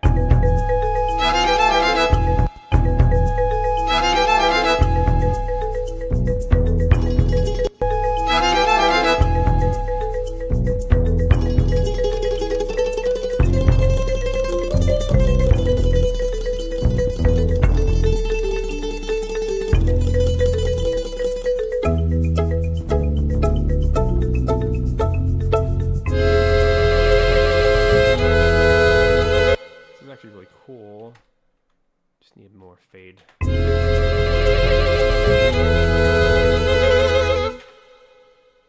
do a little break. Oops. Because the bass breaks there. Boom, boom. So let's go 1, 2, 3, and 4, and 1 and 2 and 3 and 4 and...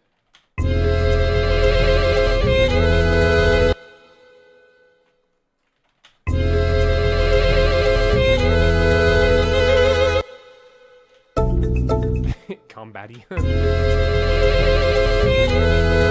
Like the violin should shut up for a second as well. Like that. Just less abrupt.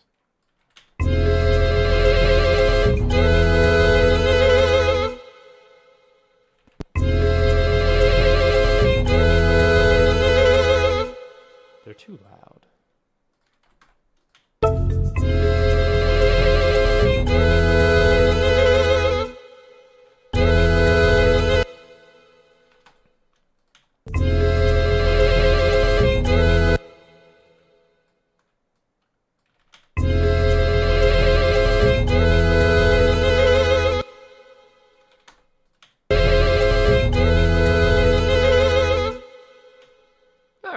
I can live with that. And then I think the loop ends. Perfect. I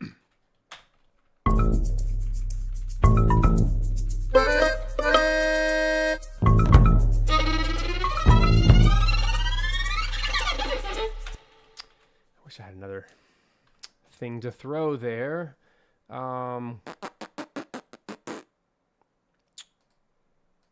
Let me double check, actually. Do I still have... I'm going to go into my pool here.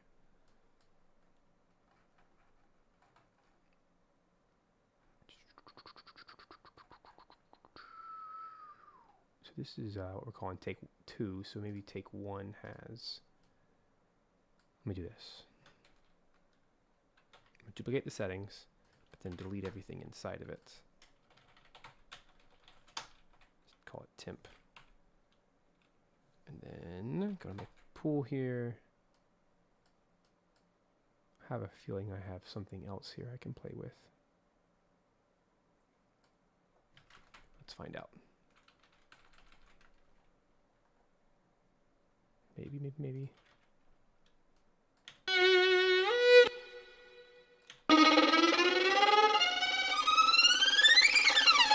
Yeah, that.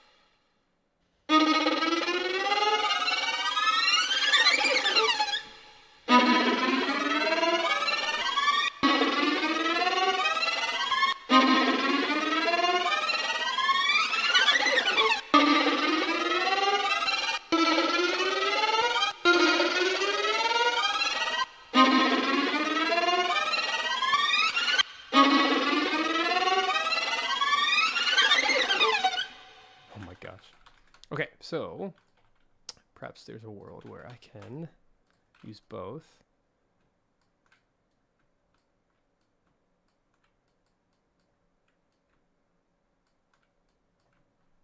Just kind of do this wild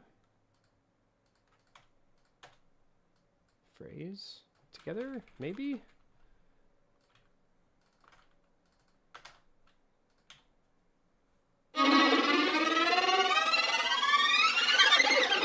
Hey, it worked.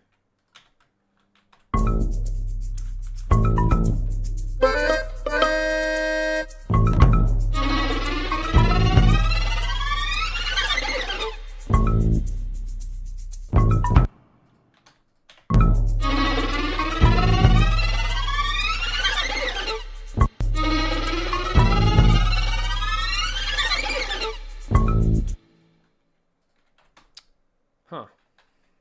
Makes me wonder. Yeah, let's do this the right way.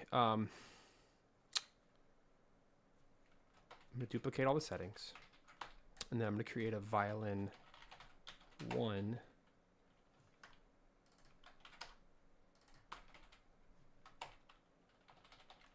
Left. And then a violin 2 right.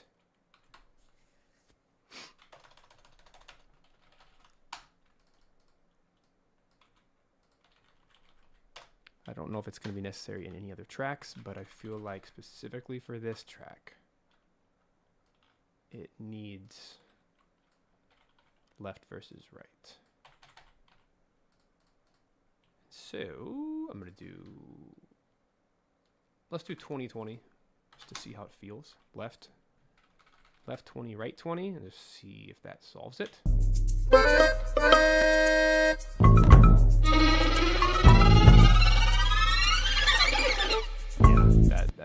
That did it. Now I can actually, when you pan, you can turn things down because they now feel closer than they were before.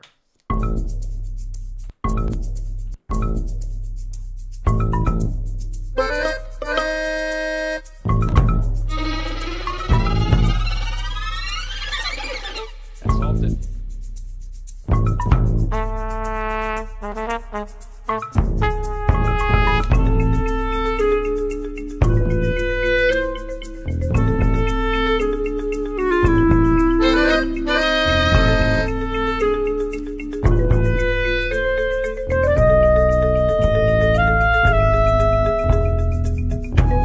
Those are off time. Why? You hear that?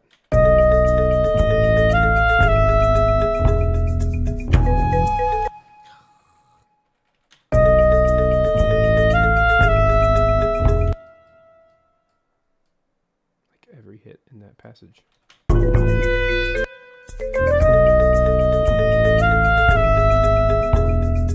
Ah, only those ones. Okay. Weird.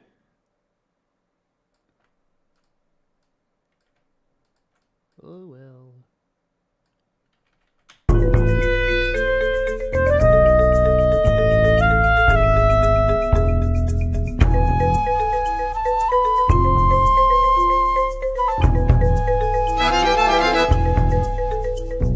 It's gonna really help with the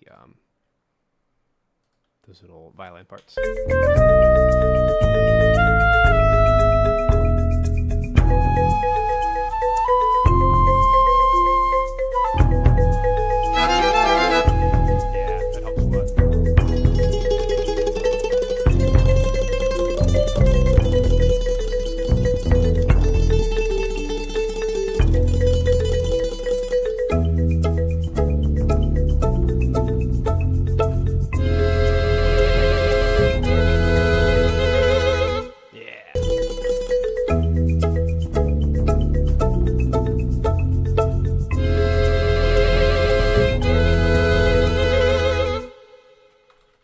Accordion still feels off.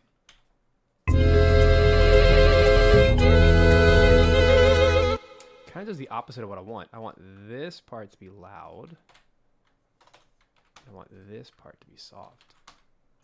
So we're just going to do a big crossfade to make that happen manually.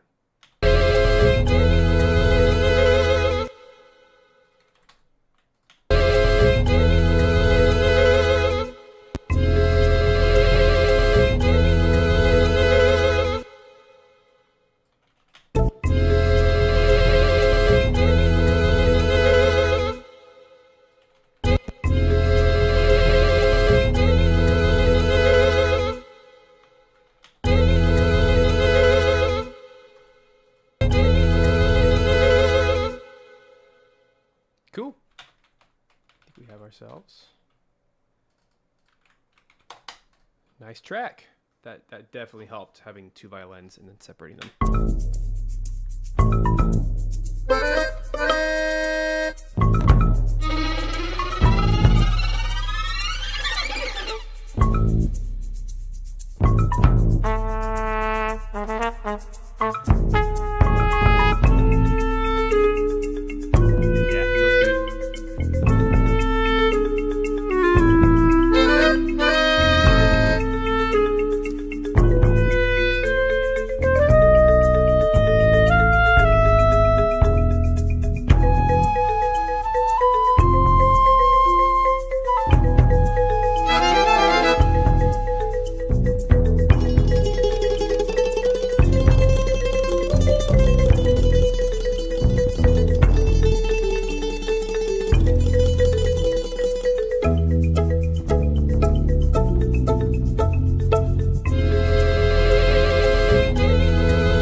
Everything's good until here.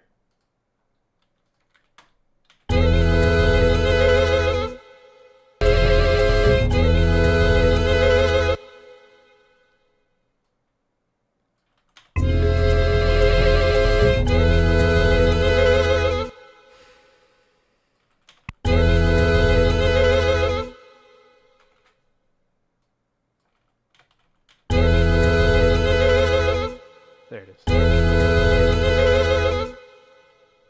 Awesome. Let's export.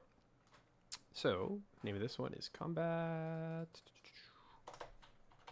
114 BPM. Somehow version 1 made the cut. Not sure how, but such a weird track, but I really like it. It's different. Different's good. Here we go.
All right, cool. Next.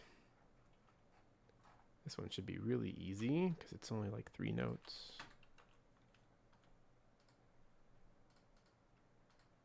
But is anything balanced? Probably not. Let's find out.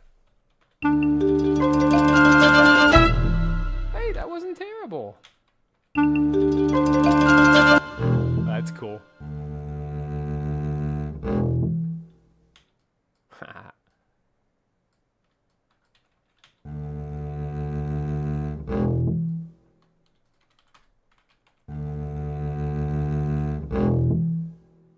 I'm just going to cut this here, do a little fade in.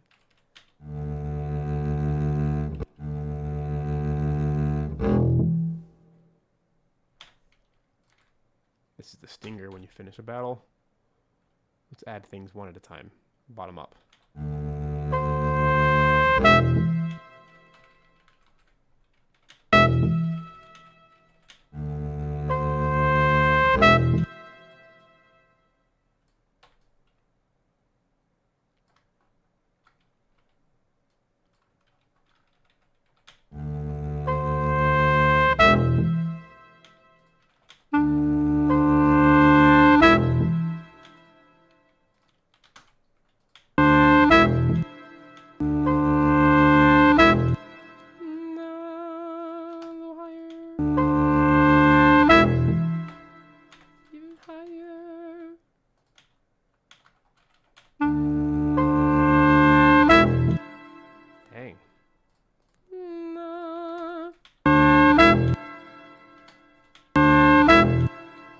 Let's see what 20.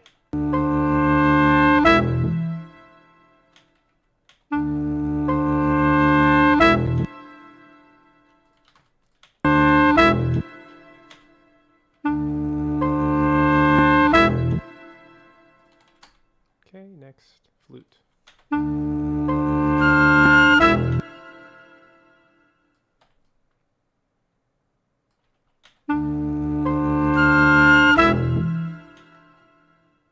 Cool. Marimba.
All right, cool.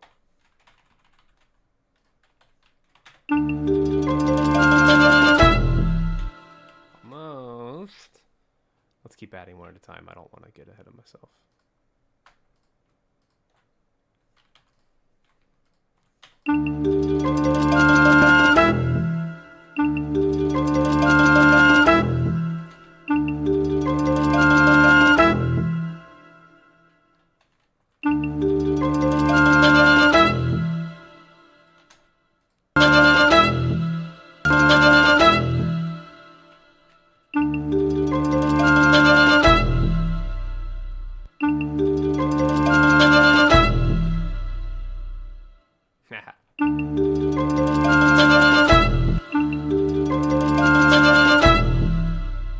There it is. All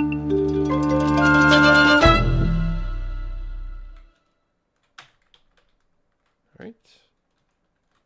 That is, let me get the right title here. Combat Stinger, 114 BPM. Version 1 also made the cut. It's not the most common thing in the world. All right, this is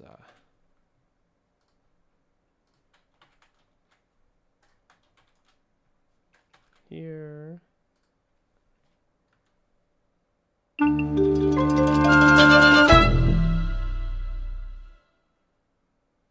right. History. I'm guessing the out point will be about here.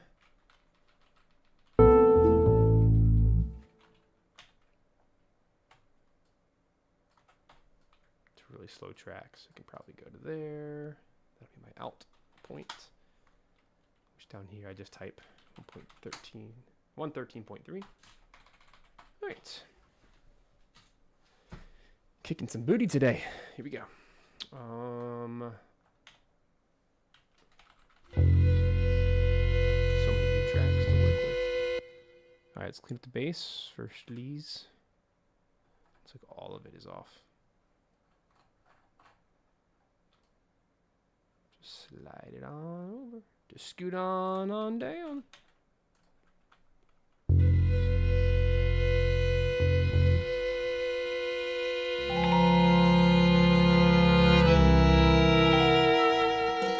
Not worried if I don't just slow down. Do this the right way. One at a time.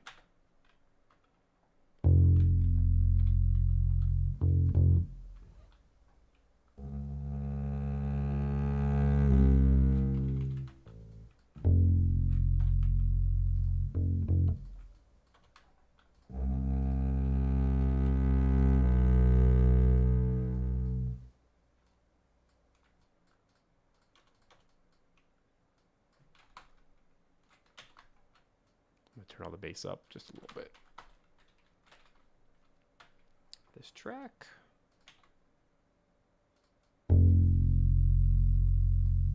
Ooh. Is very, very late. Or early, I guess.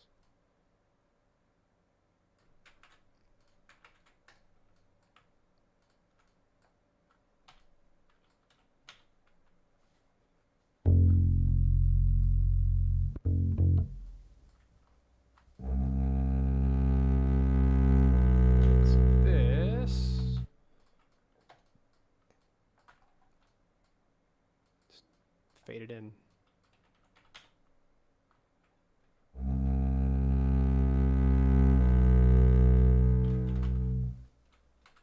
Okay, moving on.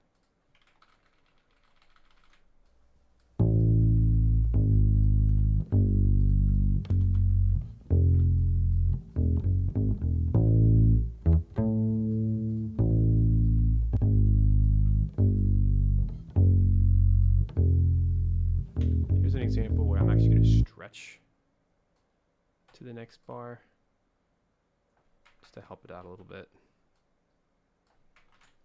Come on. There we go.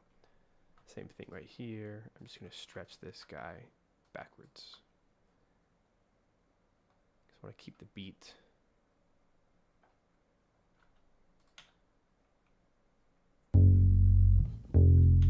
Well, the latency is the actual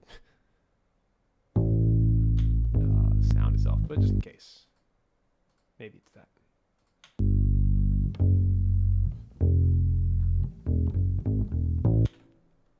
That's real life latency.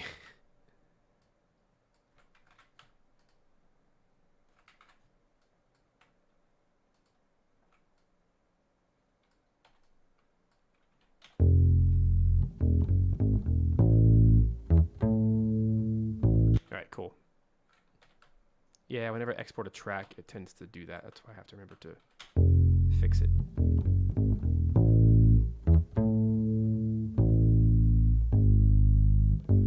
Gosh, he rushed. But it's 50 BPM. It's hard not to. Can't blame him. Why does it do that? There. That was weird. Was that an even cut?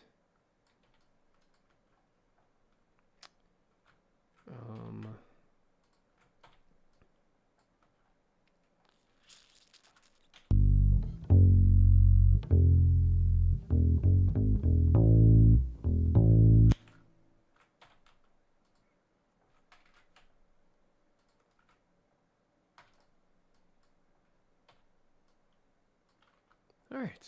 Shoo. I don't think any of that needs any time stretching, but we do need to do like some basic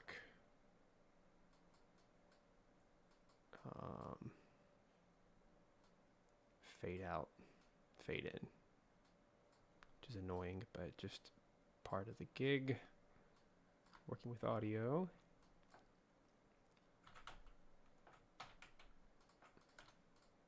This is to prevent any pops. And I'm doing it manually so I don't make any mistakes.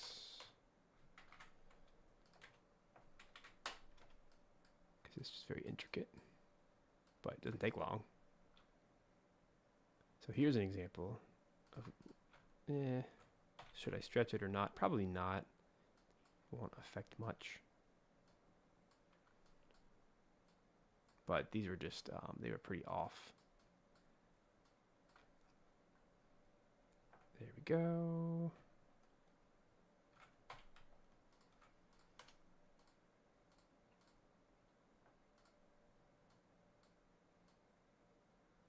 All right. We cure this little section and that'll be done. There we are. It keeps getting caught on my grid. That's what's frustrating. There we go. Okie dokie. Cool. I'm glad you got the latency.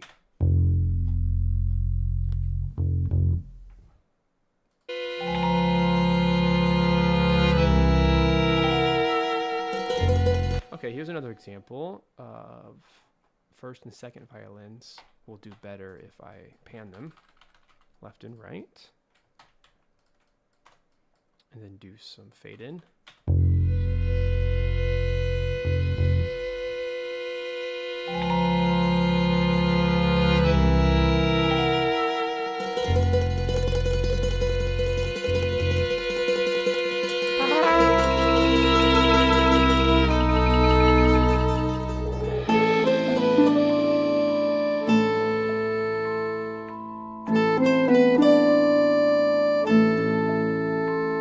All right, cool track. Just needs some love.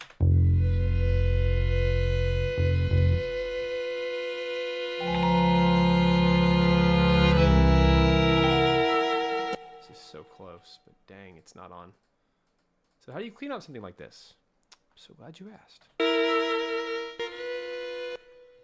Couple things. Turn my grid off so I can really hone this in. The main thing is it's right here, right? It's not changing on time. So a quick, dirty way. It's actually not dirty at all. It's very clean. Apply time stretch. Boom. Boom. That's it. So glorious. What a function. Chop. Conform. Conform. It's just magical. And then I take this, do an itty bitty crossfade, itty bitty crossfade. That should solve it.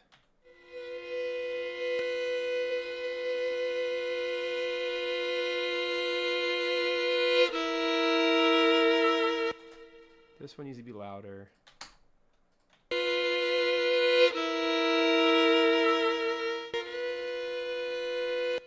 Same thing here. And literally just stretch it again. Oops, but always do it with the grid on. There. It looks like this one also has the same problem. So we're going to move these two to be right on the line, and then it's kind of like quantizing, but with audio. And it's more precise to exactly what I want. And then I'll do a little fade in, so I don't have to do a crossfade.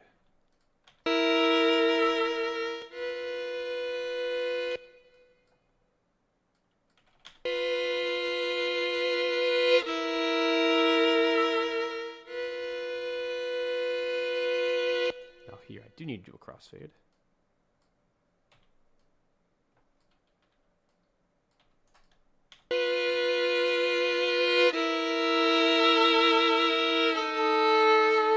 So close.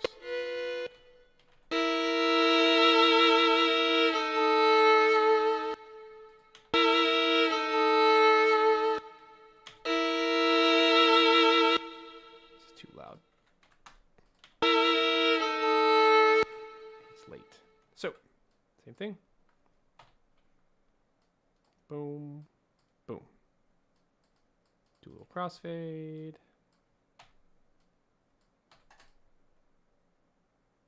Make sure they end at the same time to be consistent.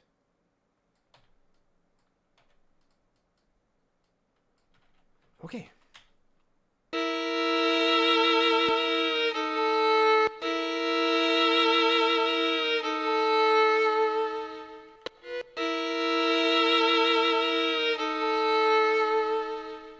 Lovely.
Flugelhorn down. Cool sound though.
So much to do on this track, my gosh. But it's a cool track.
see if I can find another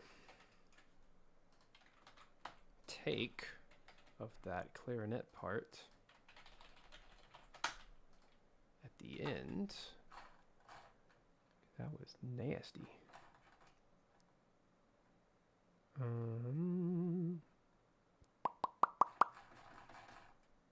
are you? Where did he go? It's not in my list, but it's totally here. I mean, maybe it's this.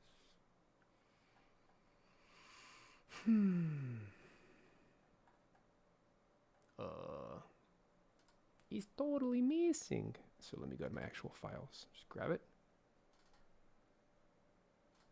That one was 1. So let me find a 2. Hold up.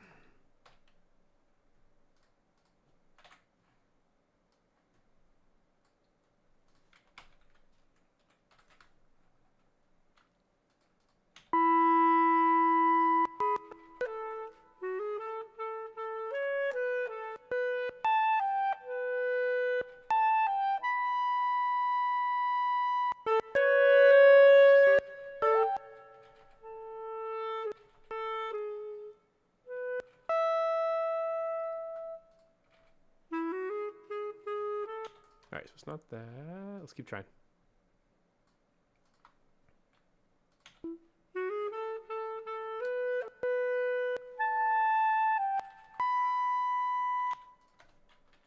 That might be my only take of that one spot. Yikes. No good, no good.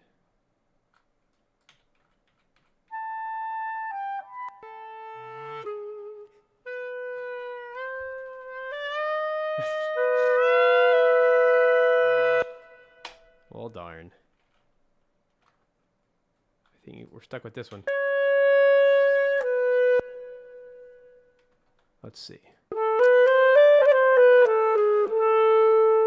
There was a little improv instead, if I would rather do that.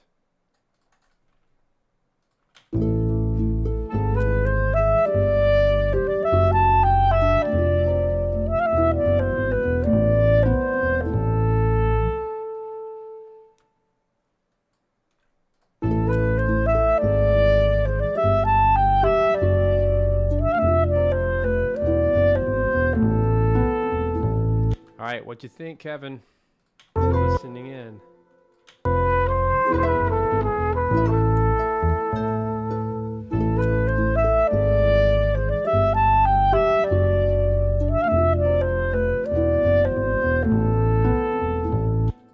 Where? I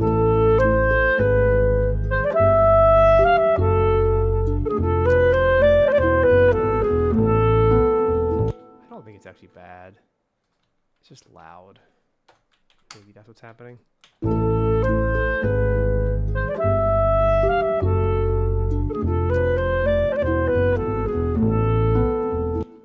Maybe I can do something like this.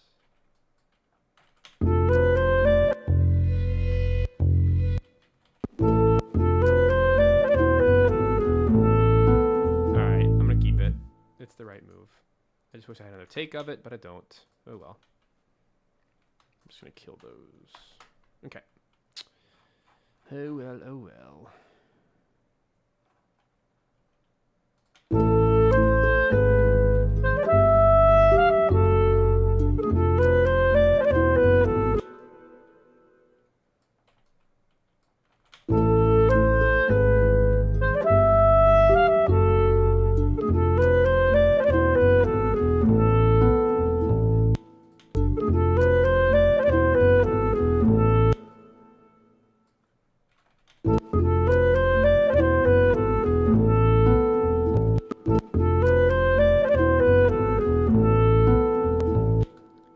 This whole thing could be stretched.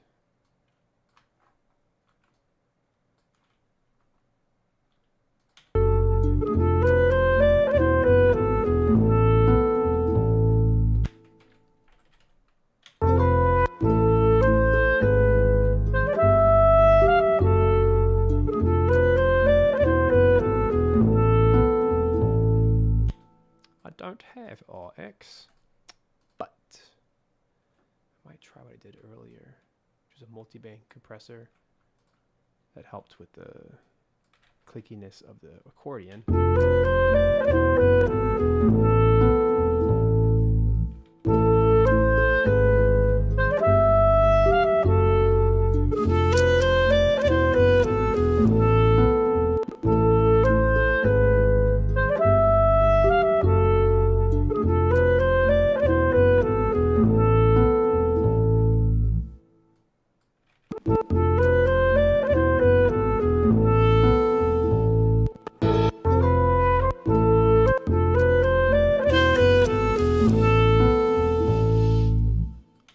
It's definitely the right range.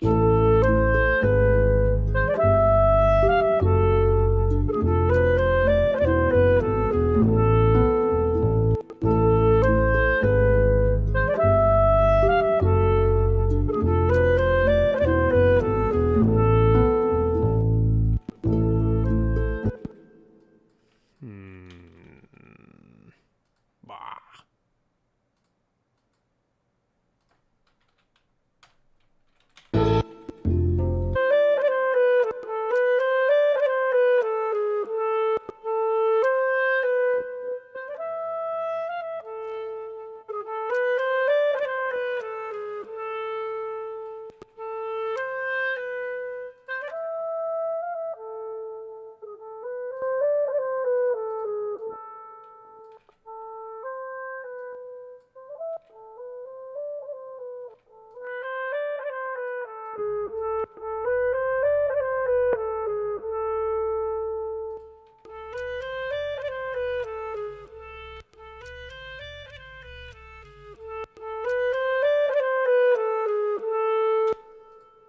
Boo.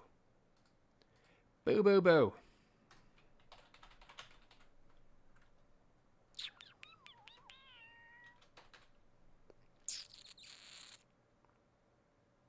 I don't want to spend any more time on this.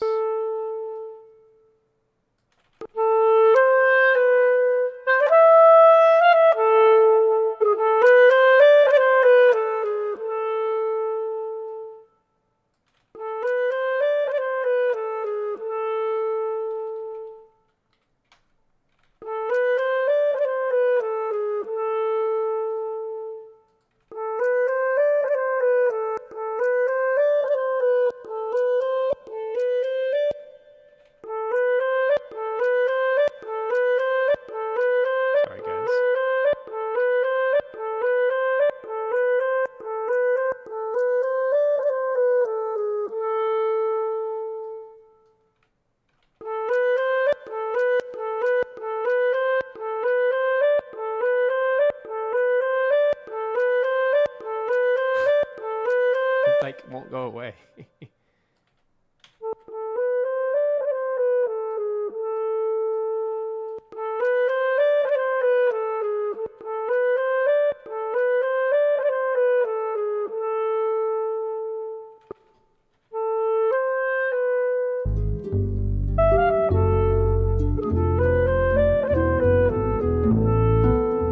Take that.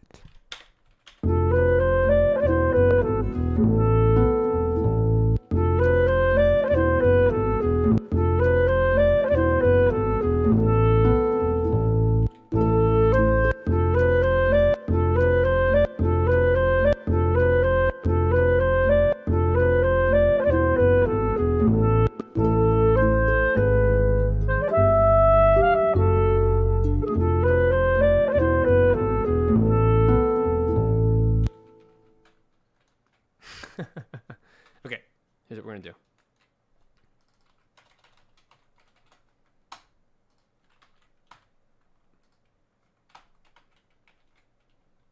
Just the old school way. Do it for just those few notes. Like this. This is like old school audio sorcery.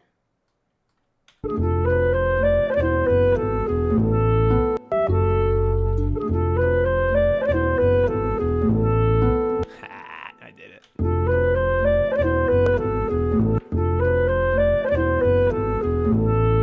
Just for those four notes.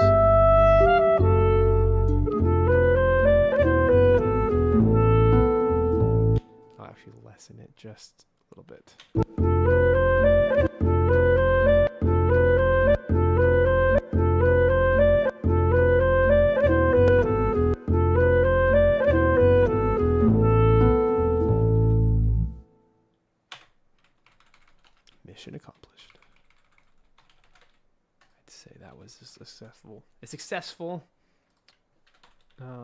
destruction.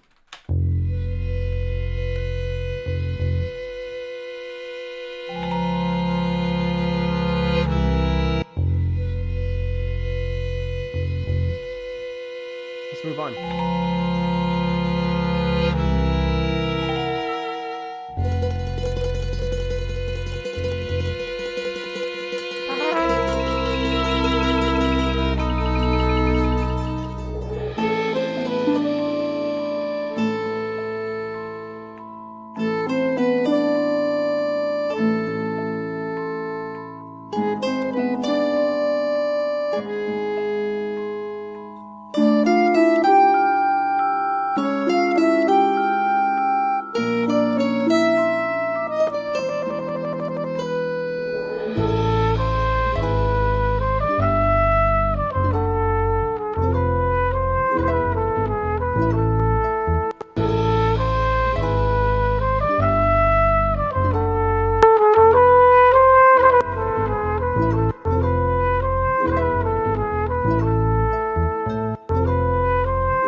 Gonna like squish the whole thing down a little bit.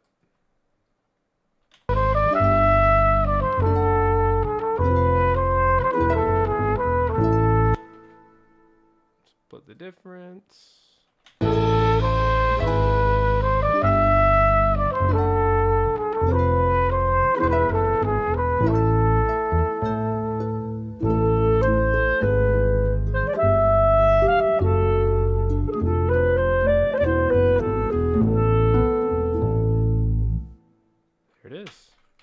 Game on.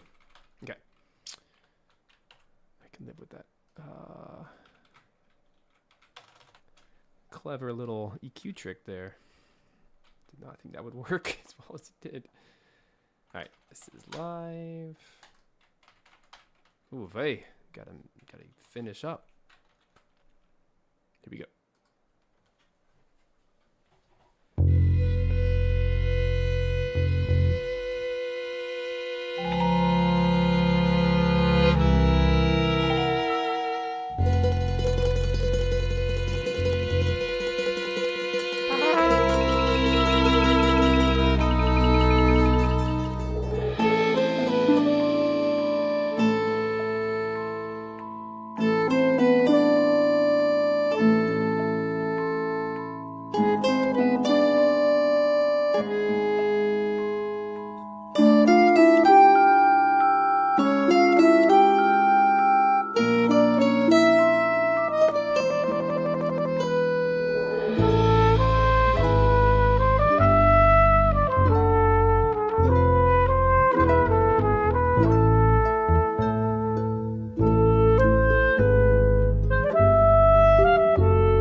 Still here, I promise. Sorry, had to do a little stretch break.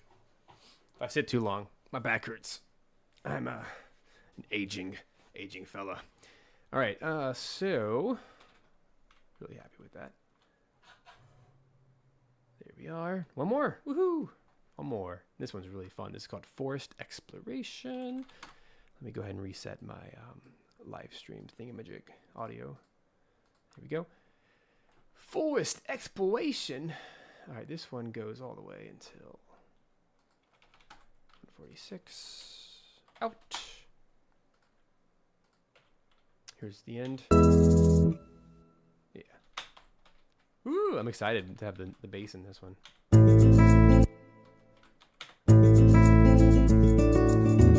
Very Zelda Link's Awakening on purpose. Haven't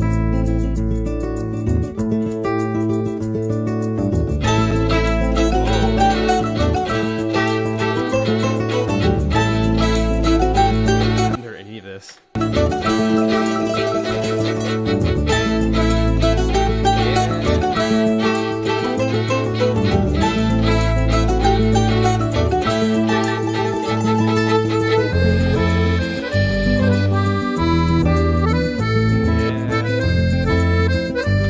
Pokemon Village.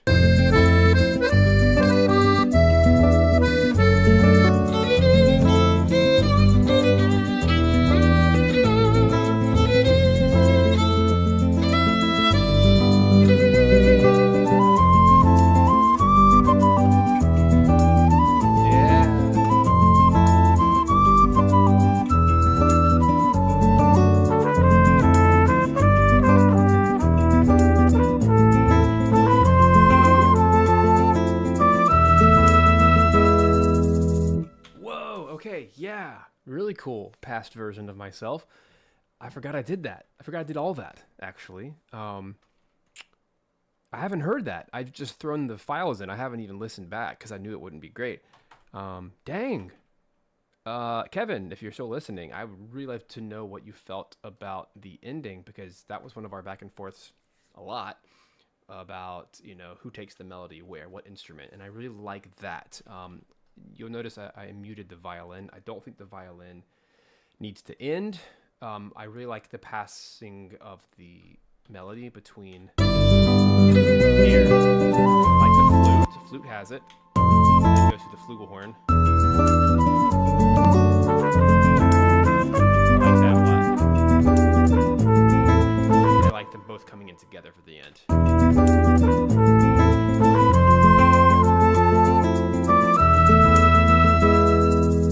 I think that feels perfect. For all the violent stuff happening at the beginning, I feel like it's good to get it out of the way. I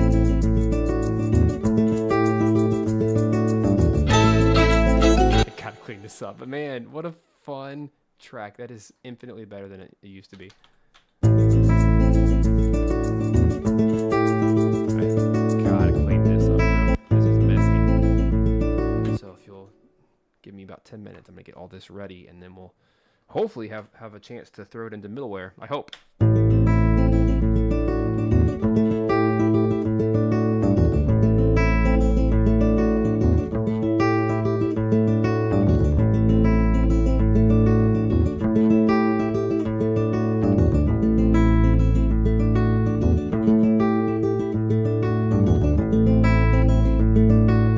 That's so fast for bass. But with just plucking. Crushed it though. Those are octaves. He did a great job with that too, right here.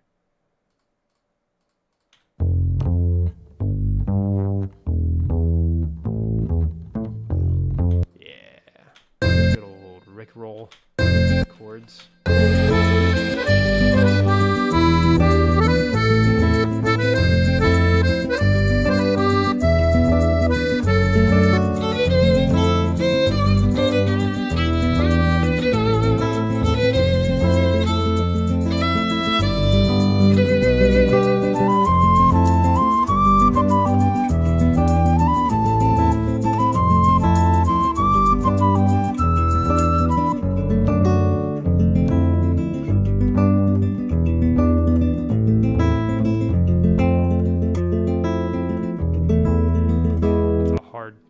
Picking guitar part.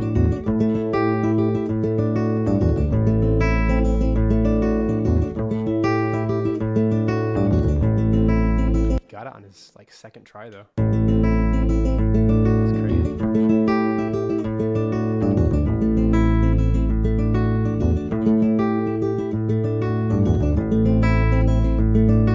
Yeah, that's actually really good. Let's just line it up with Perk. Make sure it all lines up. I was not convinced that it had.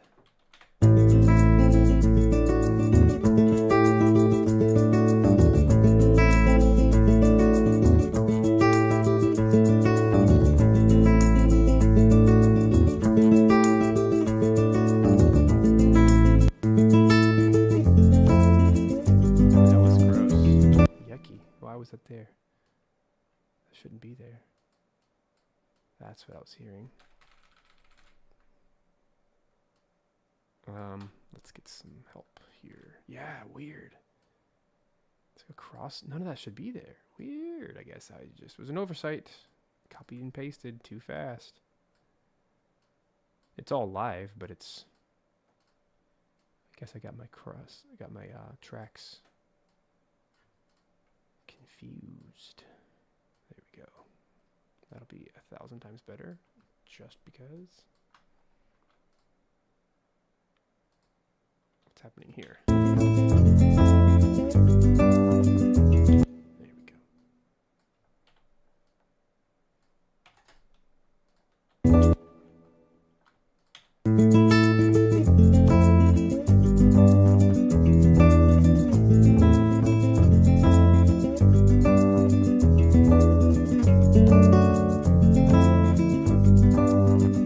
I'm okay with a little bit of mess. Like, keep it human. It has to be on beat.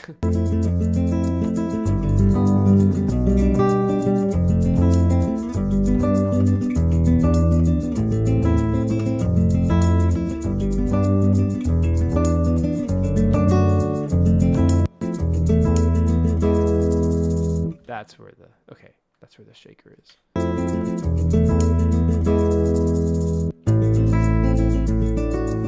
This is the music when you're walking around the forest.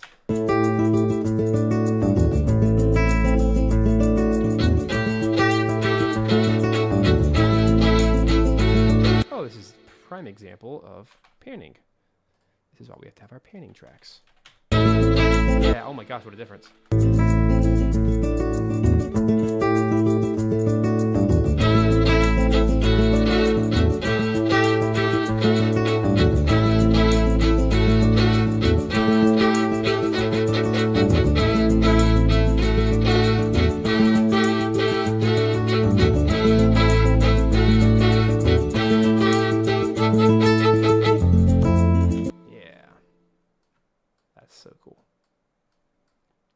Why is it better when other people play it?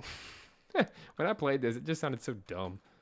I played it on violin, but yeah, it's because this guy is like a consummate pro, and this is all he does. He's the best, you know?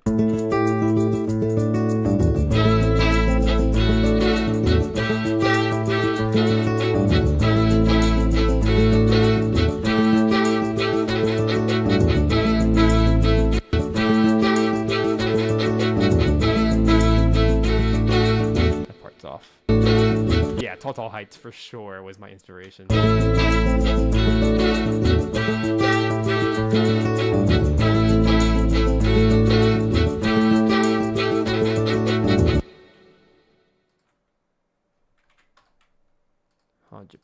Won't hide that. I love me some Zelda. That was my very first game I ever played, actually. Link's Awakening on the Game Boy. Oh my gosh, best game ever. Probably isn't the best game ever, but to me, you know, everyone has their first game. That and Tetris, of course. You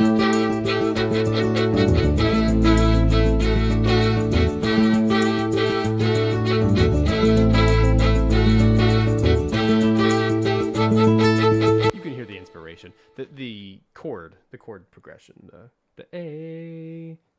What is it? No, no, no, no. I mean, just the chromatic there. It's the minor 1 to the major 4. It's a very Koji Kondo-ism. Although I don't think Koji Kondo wrote that track. Pretty sure he didn't. It's very Zelda-esque.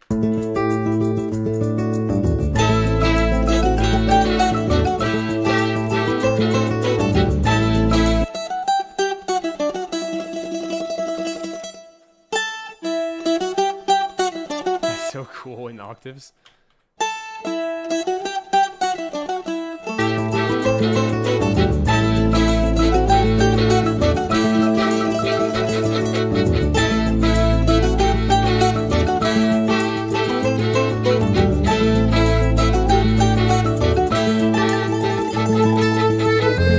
Gotta clean this up though. There's too much happening at once.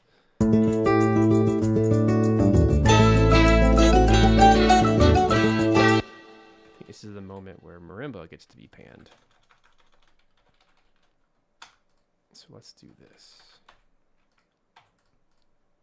He needs to be panned left. Otherwise, you will never, ever hear this. Oh, man. I hate to get rid of the octaves because they sound so cool. But, man, I don't think I have a choice. Here's what I'm going to do. I'm going to do mandolin.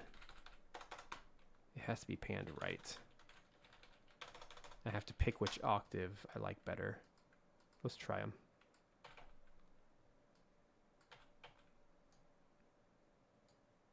I think the top one's going to work better. And then this is going to have to go to the right. Otherwise, you just will never hear it.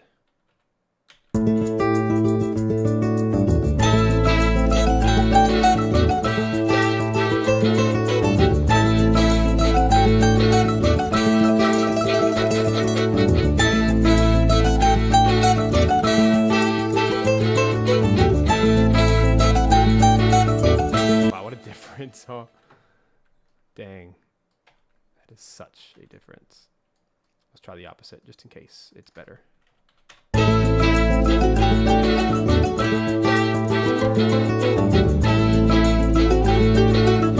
Nope.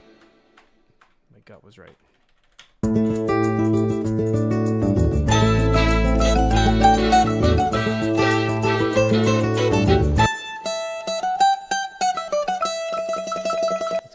To 30%. Let's go 30% right, 30% left, and then we're going to make the violins 15s to split it in half so it's not so in our face. Oh crap, but that ruins the entire... I can't do that. I can't do that because that's the entire soundtrack, not just that track. So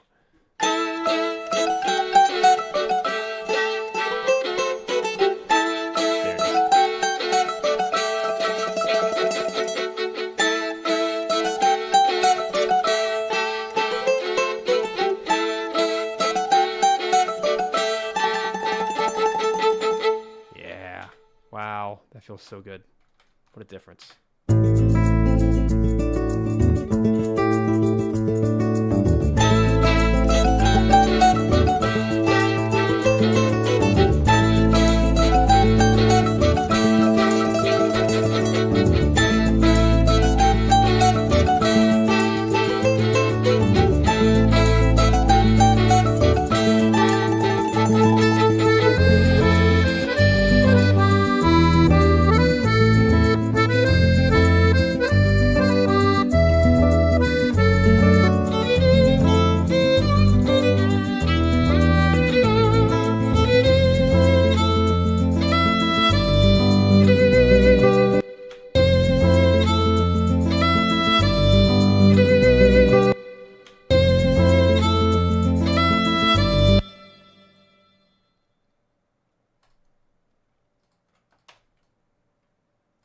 Later. He went off script. He kind of did his own thing. That's okay.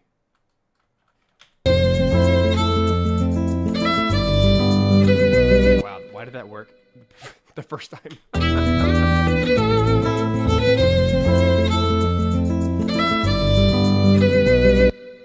then I'll stretch this out. No.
see how it feels when it loops.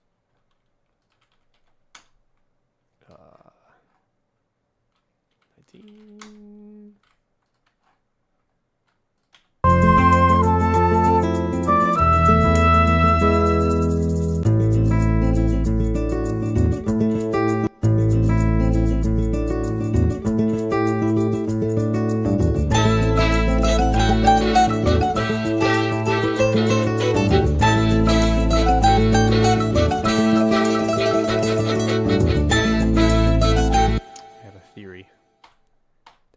Centered, and this needs to be back at 20. Feels too wide at the moment, and not like grounded.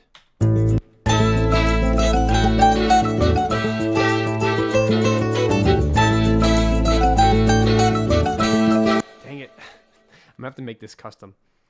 It's frustrating. Oh well, live and learn. So we're gonna do 1 and 2, duplicate. Hopefully this makes sense when I'm all done. This needs to be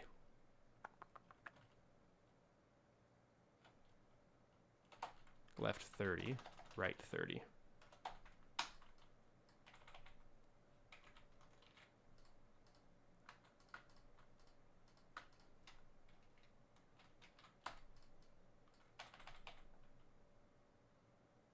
What the heck? Hold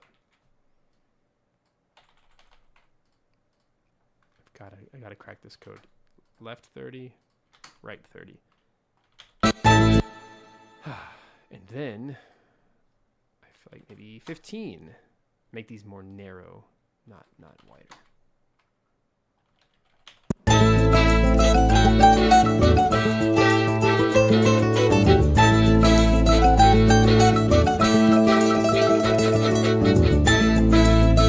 That's the sound I want right there.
That'll be solved in post. These need a little bit of decrescendo. Yeah. Hooray! Okay, maybe I can have 5 minutes to show you middleware. Okay, so here we go. Yay! I'm very happy with that panning solve. Took a little experimenting. I hate having to have another pan just for that track, but it needs it. This is such a busy section.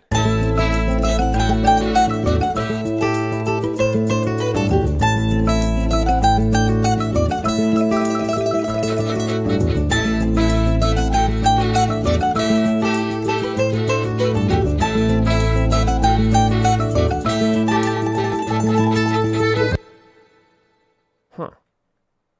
Yeah.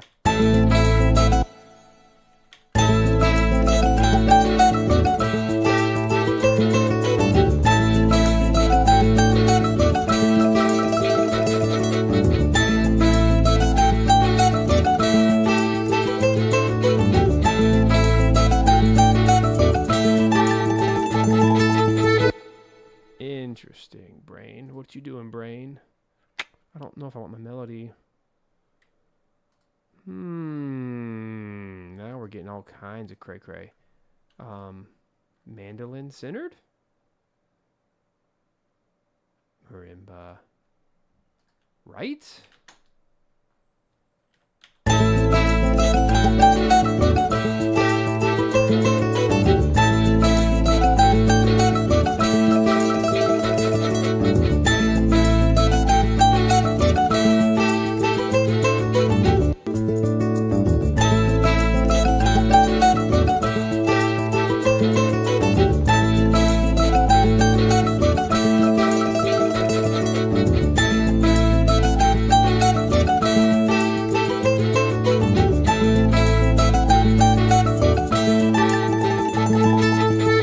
Okay, dang it.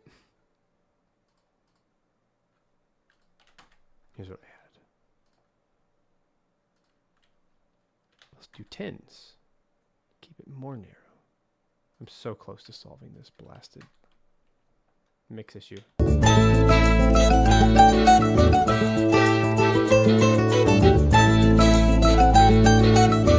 Maybe we do. Where'd it go? I do 45s. Is that the end-all solution?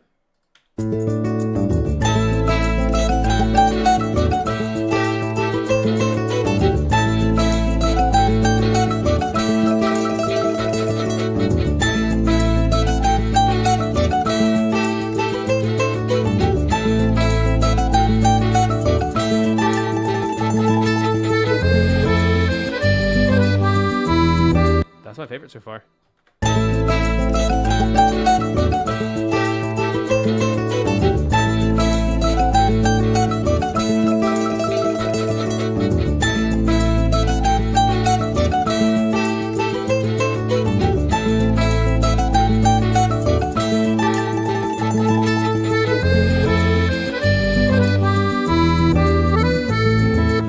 That's what I'm going with. Okay, it's going to be 45. Left, 45. Right. Okay, cool. Let's get that out of here. And then I'm going to take like just a few minutes to show you guys because I said I would. Here we go.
Oh gosh. Ah, punk. Did you see that? I didn't put my looper bar. Darn. I have to do it again.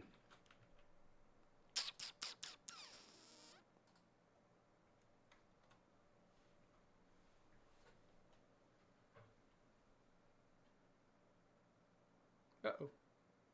It's not playing for you guys, is it? Let's just wait.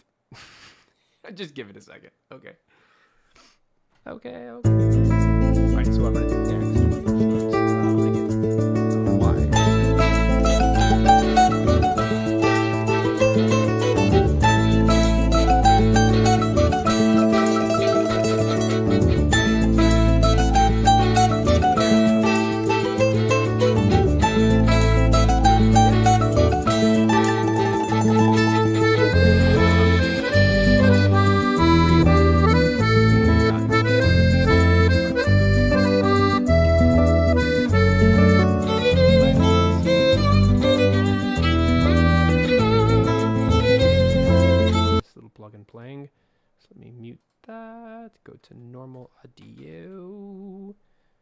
should be chilling here on the desktop. Yeah. There it is. Excellent. Okay. So, first things first. Let me actually just minimize new window in case there's like an egregious error of some sort. Open up the Wise session, codenamed Seeds. It's gonna take a sec. Love me some Wise.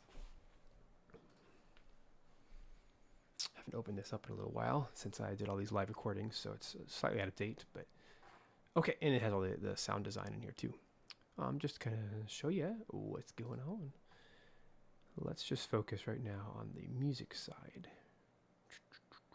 So way down here. Okay. So I have a switch, music container, all the things inside. Boom. So what I need to do is replace. Gosh, he was the original, guys.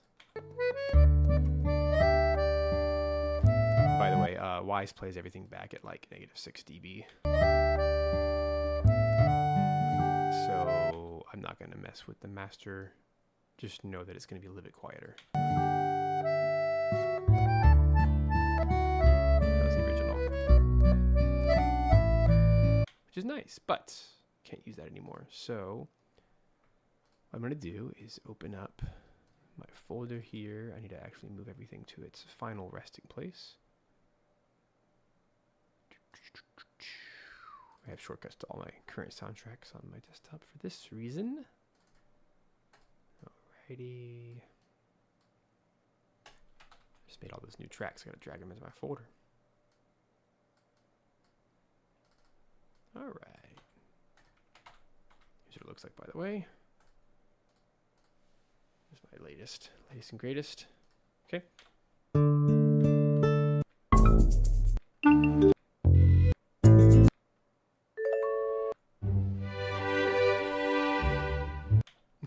So Village Farming is the first to go. So literally all I have to do is click and drag it. And I will put it right. Yeah, let's put it right there. It's going to say, this is a new thing. Should we really do it? Yes, you really should. And then we just label it version 4 live. Because it's new.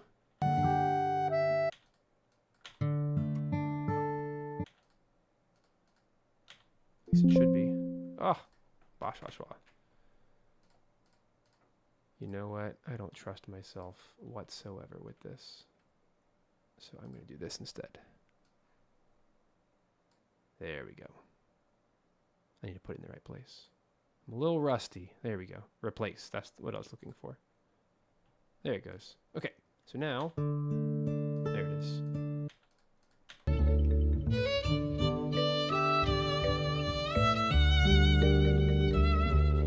Maybe I can get my master window out.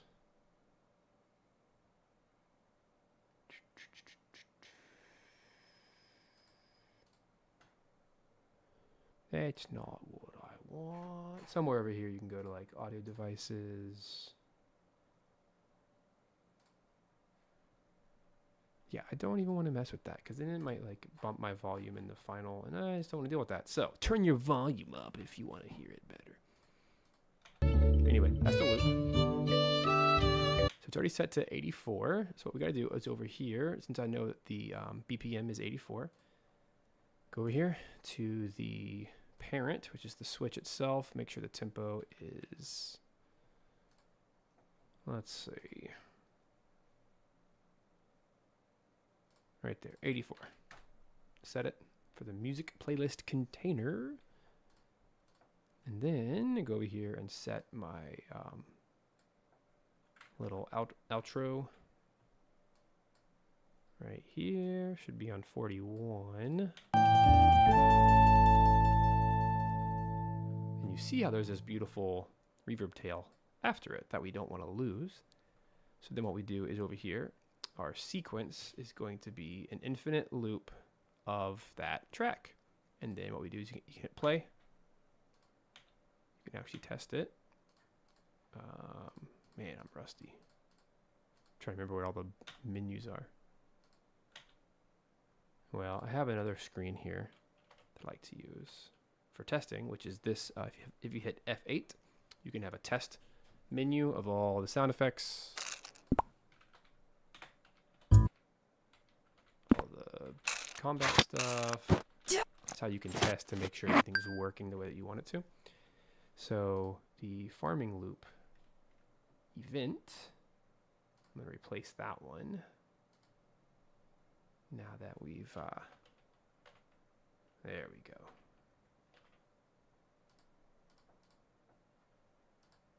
Okay, so that's the new updated forest exploration loop right there. And so if I go over to that F8 menu, I can just click and drag it in. What am I doing? This is the village farming is what I'm trying to do. Alrighty. So village farming is that one. And should be this guy.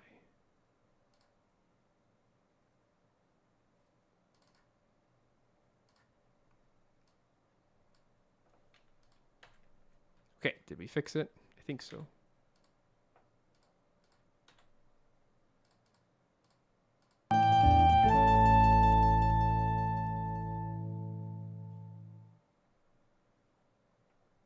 Alrighty.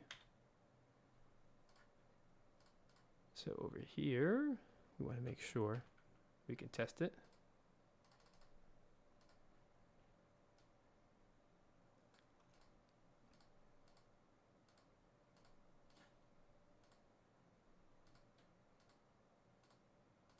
I have it set, I think.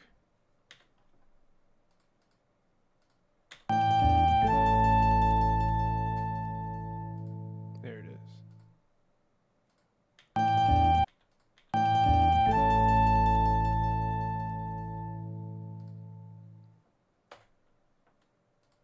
But why is it not looping?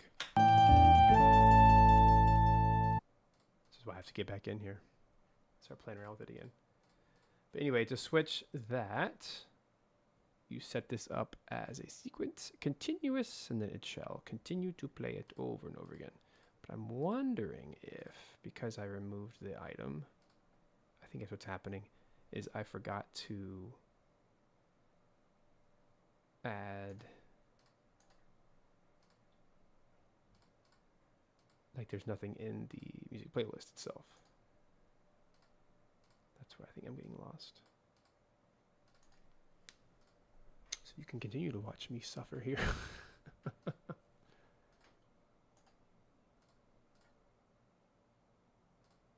Oh boy.